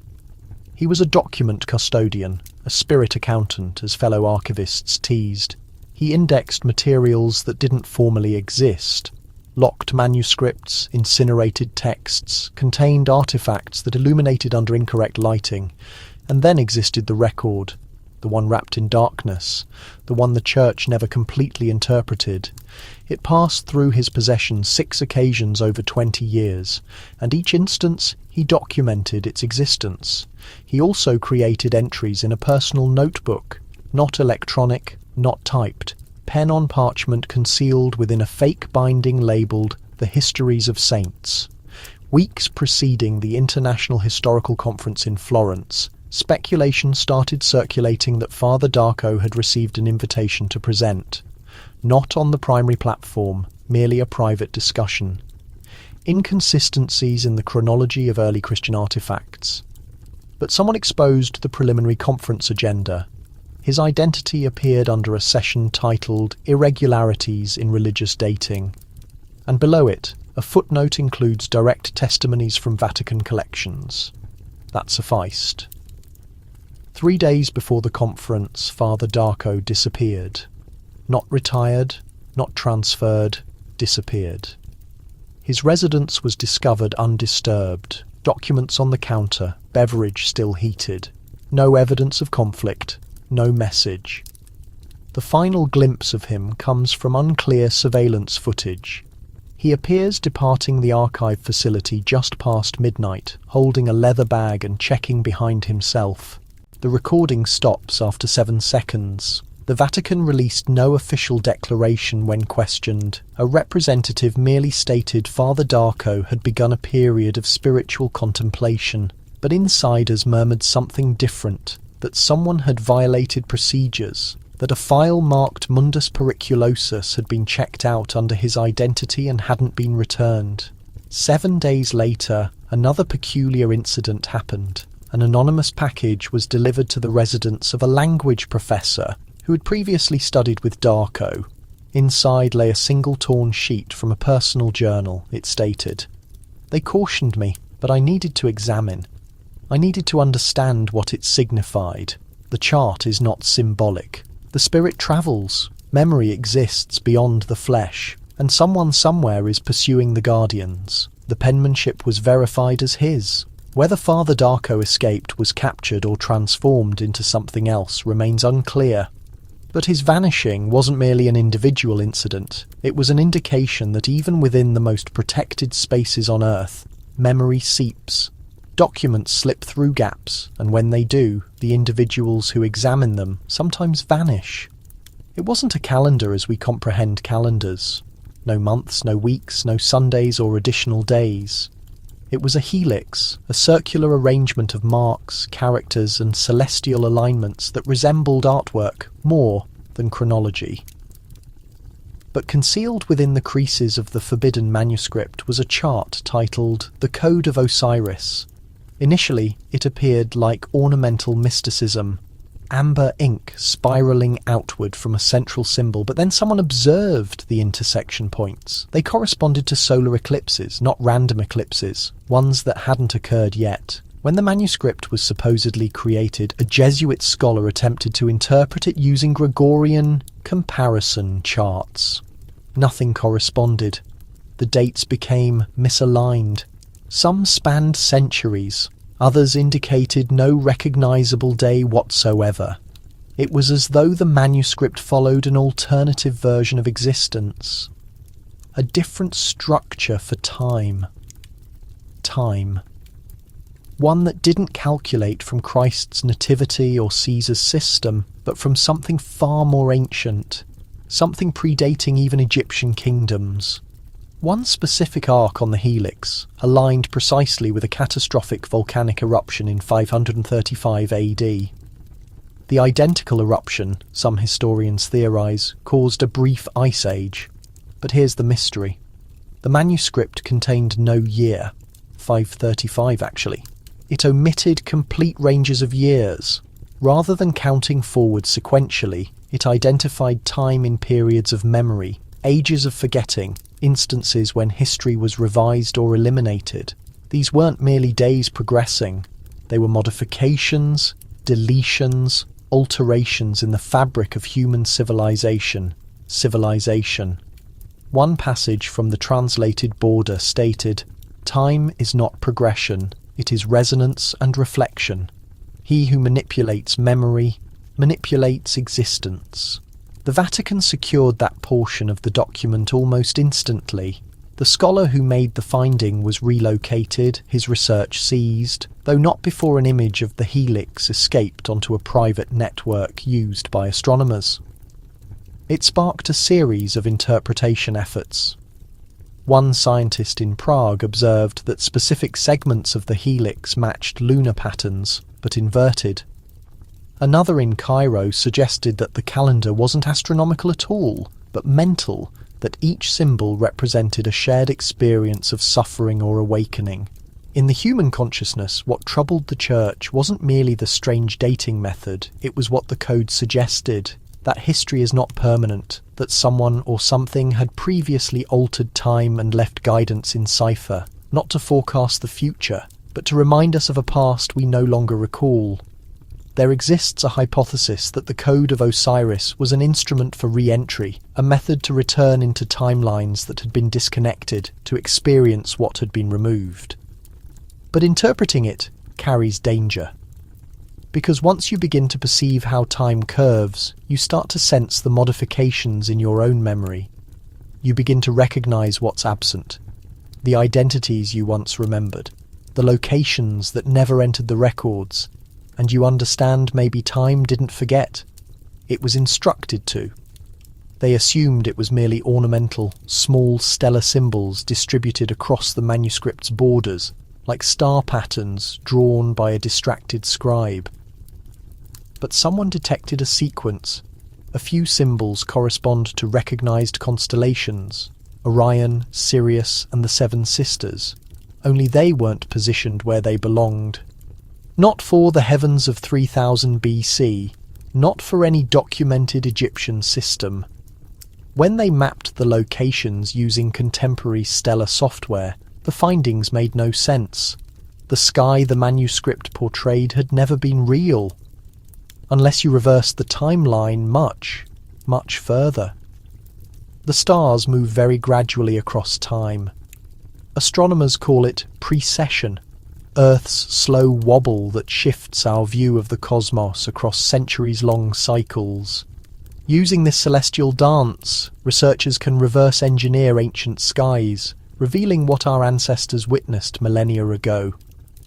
When they applied these calculations to the mysterious manuscript, something extraordinary emerged.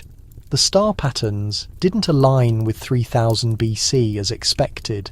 They pointed to 10,500 BC instead. This revelation struck like thunder because that's precisely when Orion's belt would have mirrored the three pyramids at Giza, if those monuments had existed in that distant era. Traditional Egyptologists reject this notion outright. They insist the pyramids rose around 2500 BC. Yet the manuscript's stellar blueprint suggested something far more ancient. Someone had been studying the heavens long before our established chronologies.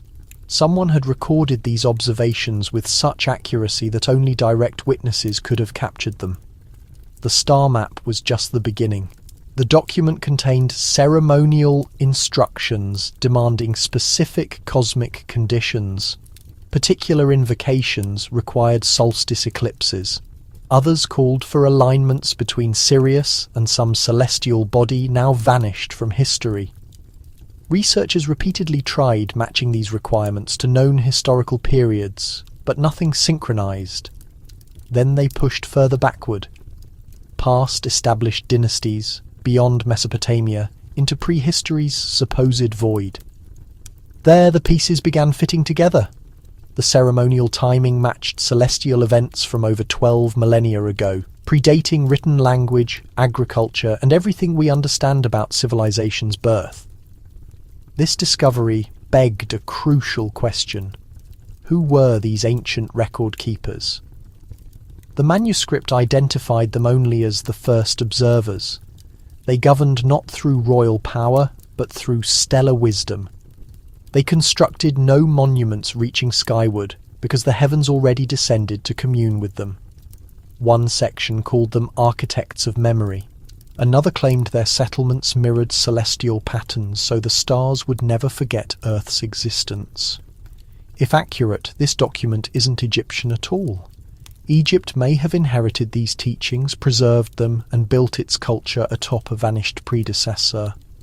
The Vatican marked this portion as apocryphal, dangerous, a challenge to biblical chronology. Because if this stellar code holds truth, then civilization's story didn't start along the Nile. It began much earlier, with people who understood the stars so intimately they documented them before recorded time commenced. For generations, the Church battled astronomy, not merely the scientists studying it, but the very impulse to gaze upward and question. Individuals faced imprisonment for claiming Earth wasn't central. Some faced execution. This always appeared to be fear, as if the Church dreaded space itself. But perhaps it wasn't about cosmic science at all. Perhaps it concerned something far older, something concealed beneath Egyptian deserts, a truth they couldn't permit to surface. Within the manuscript lies what reads like a caution. It portrays the sky not as ornamentation, but as memory's vault. Each star represents a coordinate in a vast map, a cipher. With proper interpretation, you can trace not just history, but destiny. Ancient Egyptians didn't merely observe stars for agricultural timing or flood prediction. They believed the celestial realm reflected the human soul, that heavenly events influenced earthly affairs. The manuscript describes a ritual called the Night of Mirrors, conducted only when certain star groups formed what they termed the Eye of God. According to the text, this configuration revealed messages encoded in starlight, patterns visible only from holy sites constructed with sacred mathematics. Pyramids, obelisks, temples, structures that transformed sky into stone. These ceremonies promised enlightenment, longevity. Some whispered that proper combinations could unlock memory gates, passages to lost wisdom. But here's what terrified the Church. The Eye of God formation, when calculated by contemporary software, reappeared in the early 1600s, precisely when Galileo aimed his telescope heavenward and discovered Jupiter's moons. That's when tensions exploded. Galileo was silenced, his publications forbidden. Behind closed doors, Vatican astronomers received orders to avoid observing certain celestial regions. Not for heretical reasons, but from fear of discovery. Archives buried deep reveal that Church scholars knew these stellar patterns long before telescopic invention. They had inherited Egyptian sky charts, decoded manuscript fragments, and understood which alignments to shun. One memorandum actually warns of an approaching eye formation and urges clergy to distract populations with festivities and calendar modifications. So when the Church attacked astronomy, they weren't fearing science, they were fearing remembrance. They weren't battling knowledge, they were battling memory, because the sky, properly interpreted, could demolish everything. The dates, the narratives, the authority. That manuscript chapter concludes with an enigma, words carved in 3 languages. The stars remain silent until addressed. It implies the truth persists, still observing, still waiting. But only for those brave enough to look up and ask proper questions. The war against astronomy was never about science. It was about dominance, and the stars, however distant, still retain what we were forbidden to know. There exists a Vatican location most people never learn about. Not the Sistine Chapel, not the secret archives. This one is spiritually older, yet hidden in plain view. The Vatican Observatory, a scientific station managed by Jesuit priests. It sounds harmless enough. Telescopes, stellar research, quiet monks monitoring the heavens. But beneath it, concealed under stone layers and silence, there's a chamber absent from any public blueprint. No markers, no illumination. Only a metal barrier secured by a rarely seen key. They name it the Hidden Chamber. And inside, stars aren't merely scientific information, they're warnings. According to leaked papers, this chamber was found accidentally during early 1900s renovations. Behind limestone walls lay stairs descending to a circular room without windows and a dome ceiling painted black. The walls bore carvings mismatched with Catholic imagery. They appeared older, Egyptian, symbols of Ra's eye, the scarab, a serpent threading through constellations. Initially, workers believed they'd discovered a forgotten burial chamber, but the symbols weren't mortuary, they were astronomical. The chamber's centre holds a massive stone table with star charts etched into its surface, but not contemporary ones. These constellations match no current sky. They display a different heavenly arrangement, one appearing only once every several millennia. The same alignments the Egyptian manuscript described. The same alignments linked to memory and resurrection rituals. Beside the table stands a smaller pedestal with an obsidian-embedded lens. When candlelight passes through it, images project onto the ceiling. Not today's stars, but their ancient configuration, from a lost age. Some researchers secretly studying the room claim the projection matches Egypt's sky around 2500 BC, a period mainstream historians call pre-civilizational. Yet someone preserved that sky here in Rome, in secret. Early Vatican astronomers kept journals referencing the chamber. One calls it the Room of Reversal and warns it contains maps too near the source. Another simply states, "The stars speak lies to those who don't listen in silence." The Church didn't just inherit this knowledge, it attempted burial, not from hatred, but terror. Terror that the heavens would reveal history didn't begin when they claimed it did. When contemporary scholars requested chamber access, they were refused. Officially it doesn't exist, but internal communications reference its location. Security records show restricted access during significant celestial events, and the observatory's oldest blueprint includes a room marked with one word: Aegyptus. The Vatican may have shrouded its past in ceremony and vestments, but below the telescopes, carved in stone and starlight, lies a truth they never intended us to discover. A sky map, a historical key awaiting the right eyes to open. At the manuscript's conclusion, there's a passage unlike history or ritual. It reads like a warning, as if someone foresaw what approached. Not dramatically apocalyptic, but quietly sorrowful, as though light once illuminated the world, and someone had slowly, deliberately stolen it. The passage says this light wasn't sunlight or fire or anything visible. It was knowledge, not mere facts or dates, but understanding, memory, the profound truth residing in the soul. It called this light the flame of knowing, and it said when the flame disappears, people don't realize it's gone. They continue existing. They construct churches and empires and belief systems, but they're walking in fog shaped by those who stole the light. This manuscript section doesn't name culprits, it doesn't blame specific groups, but it discusses engineers of belief. That's the precise phrase. Engineers, not prophets, not teachers, engineers, system builders, reality designers. People who didn't just erase the original light, they substituted something artificial, a different glow. One constructed from rules and compliance and fear. A light appearing holy externally, but leading nowhere. Just circles and shadows. The writer claims that when humanity forgets the original light, it begins confusing memory with mythology. It forgets former knowledge, how to communicate with stars, how to interpret Earth, how to hear inner silence. It begins fearing questions, labelling anything unknown as evil or heretical. The world becomes smaller, safer, controlled. But in that security, something sacred vanishes. One line stands out above others. It says the light wasn't hidden, it was hidden in us. That's what makes this warning different. It isn't about blaming the Vatican or other organisations. It's about what we've allowed ourselves to forget, what we've surrendered piece by piece, in exchange for comfort, in exchange for certainty. There's a final image, a parable of sorts. It describes a candle placed inside a sealed jar, still burning but invisible. And people outside the jar begin believing the flame never existed. They stop searching for it. They stop questioning about it. Until one child, belonging to no religion or institution, lifts the jar and opens it. The room illuminates. Not with fire, but with memory. That's how the manuscript ends.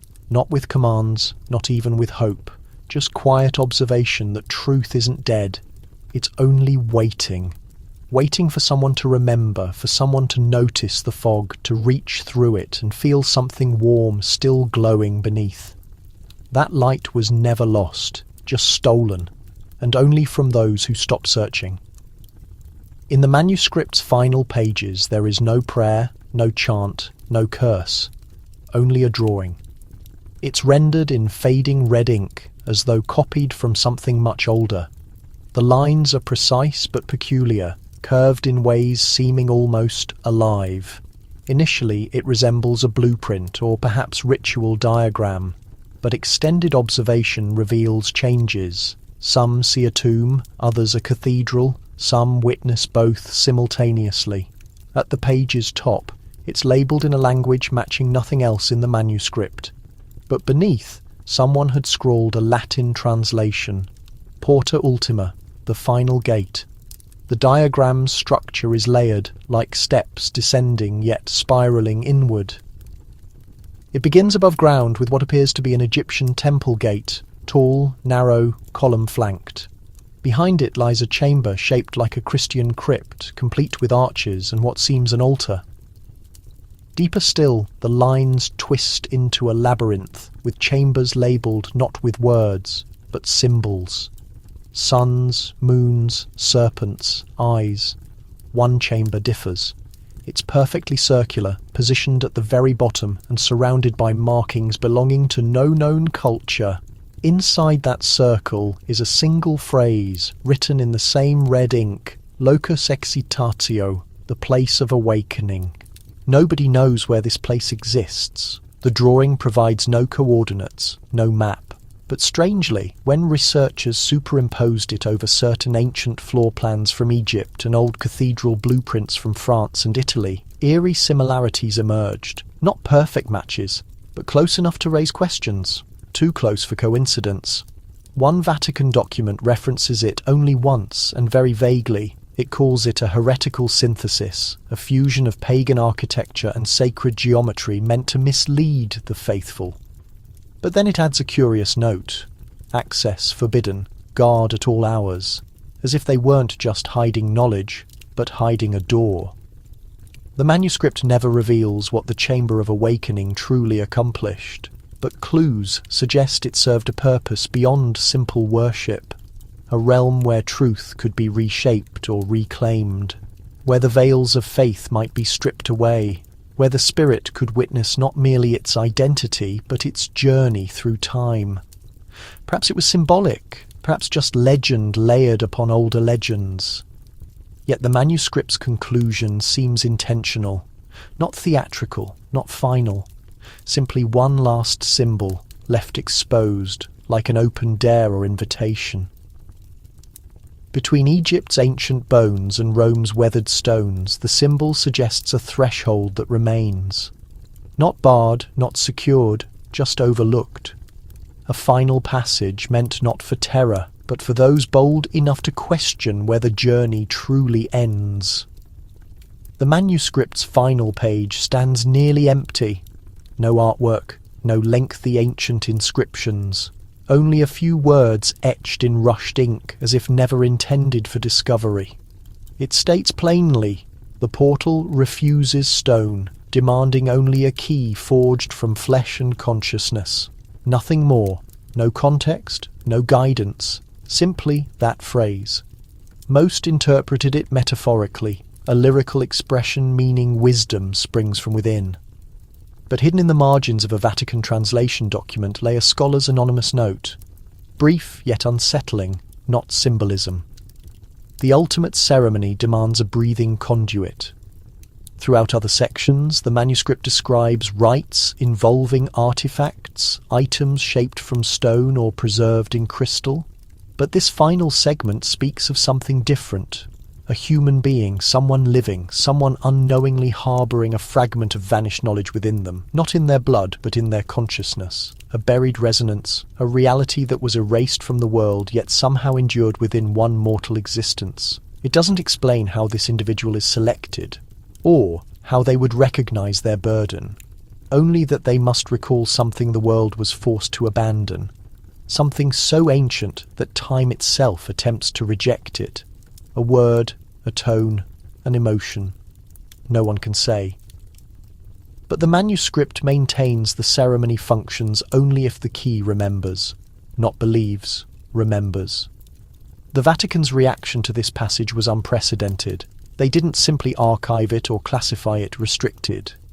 They sealed it within a specialised vault marked in crimson ink with the phrase prohibitus per defectum humani, forbidden due to human failure, as though even reading it posed a threat to memory itself. What deepens this mystery is that during World War II, a monk stationed in southern Italy documented something extraordinary. A woman appeared at his sanctuary, declaring herself to be the lock the world cannot contain. She brought nothing with her, no artifacts, no papers, just an eerie serenity. When questioned about her meaning, she replied, "The incantation is not inscribed, it is experienced, and I have experienced it." Within days, she disappeared. No identity, no documentation, simply vanished. Some considered her insane, others believed she was the living key. The manuscript described a person who somehow preserved a piece of something erased from collective consciousness. This raises a chilling possibility that history's most potent secrets cannot be contained in texts or entombed underground.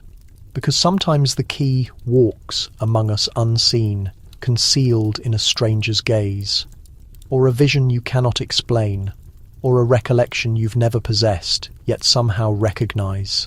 The final portal doesn't yield to force, it responds to recognition, to someone remembering what no one else will dare. Not sorcery, as we understand it, but something more ancient, subtler, and infinitely more perilous. He laboured in isolation. No academic credentials, no institutional support. Just an ageing computer, flickering candles, and a collection of photographs smuggled from the archives by a friend who never made contact again.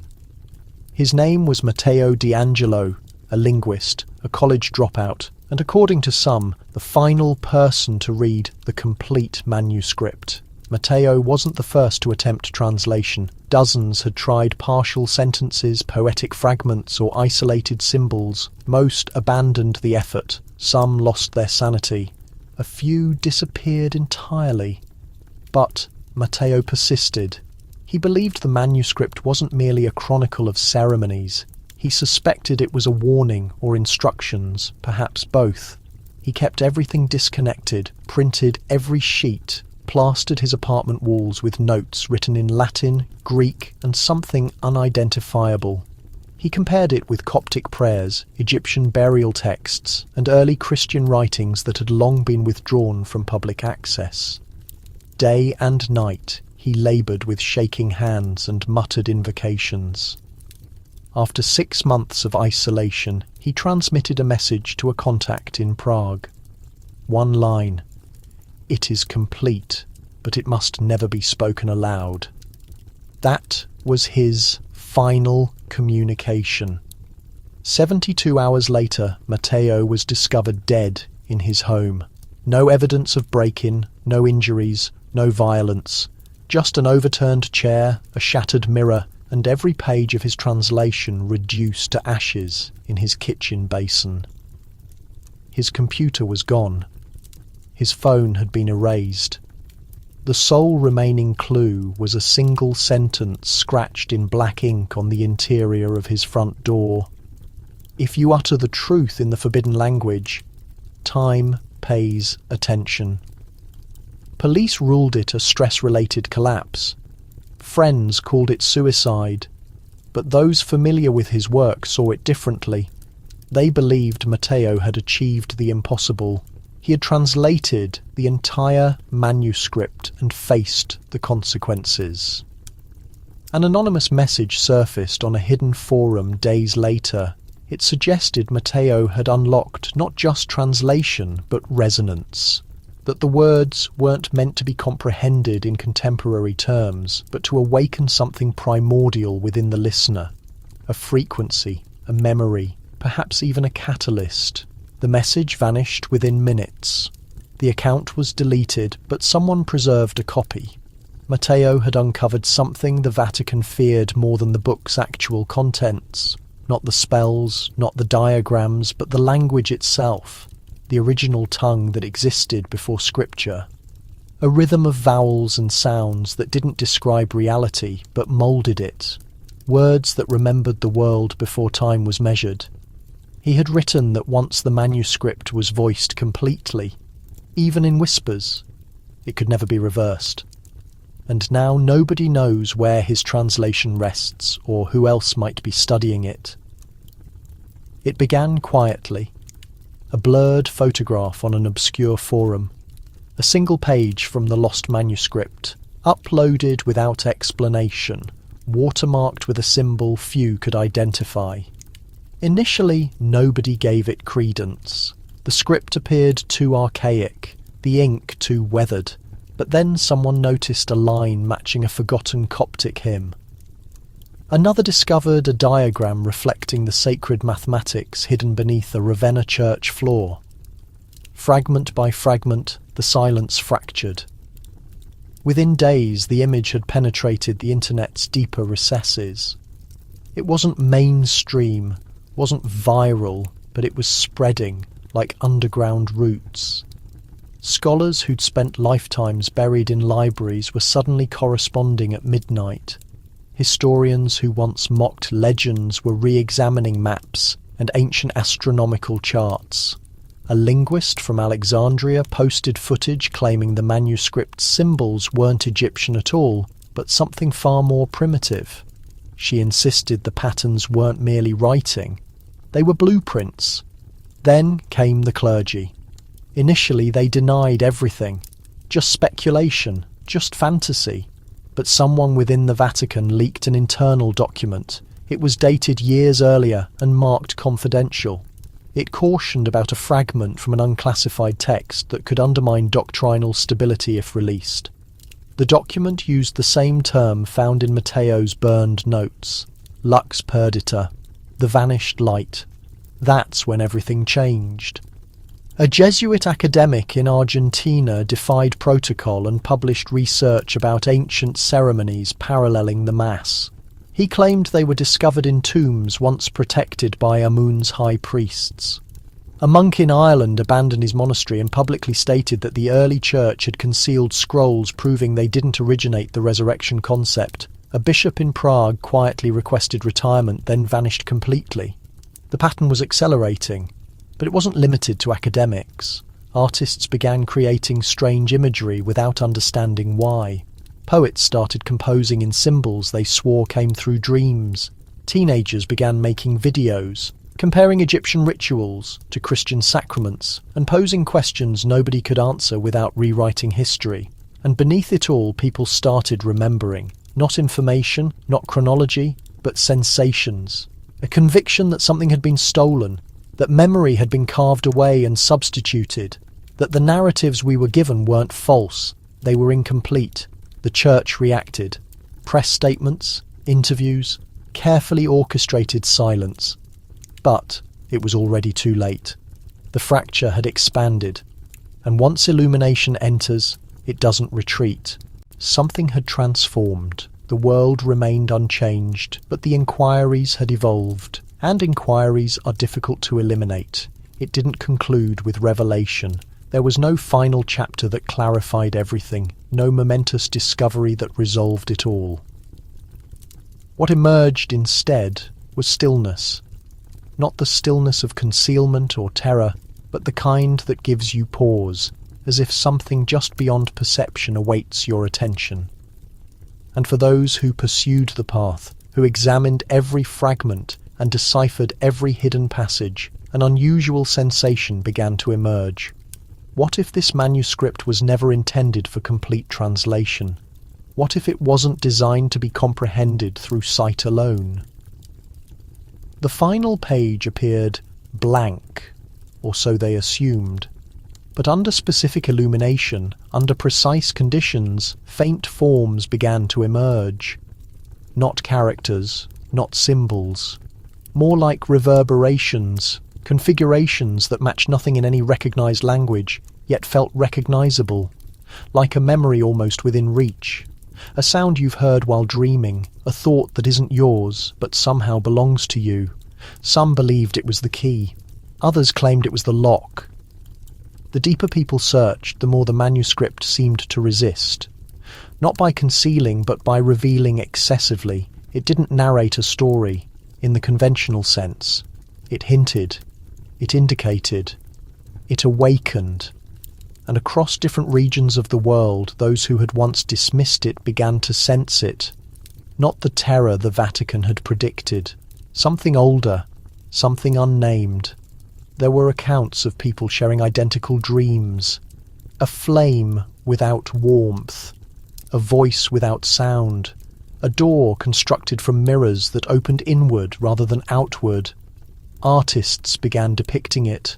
Children described it. Elders recalled it. The flameless light, not darkness, not fire, but something between. Something that had always existed, concealed behind language, behind doctrine, behind the stories we were taught to accept. It started appearing in ancient songs, in prehistoric carvings, in the silences between chants. It was never identified, but always present. And those who encountered it didn't experience enlightenment. They experienced memory, not just personal memory, but something collective, something interred. As if the manuscript wasn't revealing something new. It was reminding us of something very ancient. The Church labelled it deception, a spiritual plague, a trick of ancient witchcraft. But they couldn't suppress the sensation, because the manuscript didn't merely speak. It remembered on our behalf, and in doing so, it drew something to the surface. A question more dangerous than any secret. What if the actual truth was never lost? What if it was never buried in ink or stone? What if it resided within us from the beginning? And what if this manuscript was not the message, but the spark? And what it ignited was something that could never be extinguished again, because memory is not parchment, it is flame, and now it burns once more.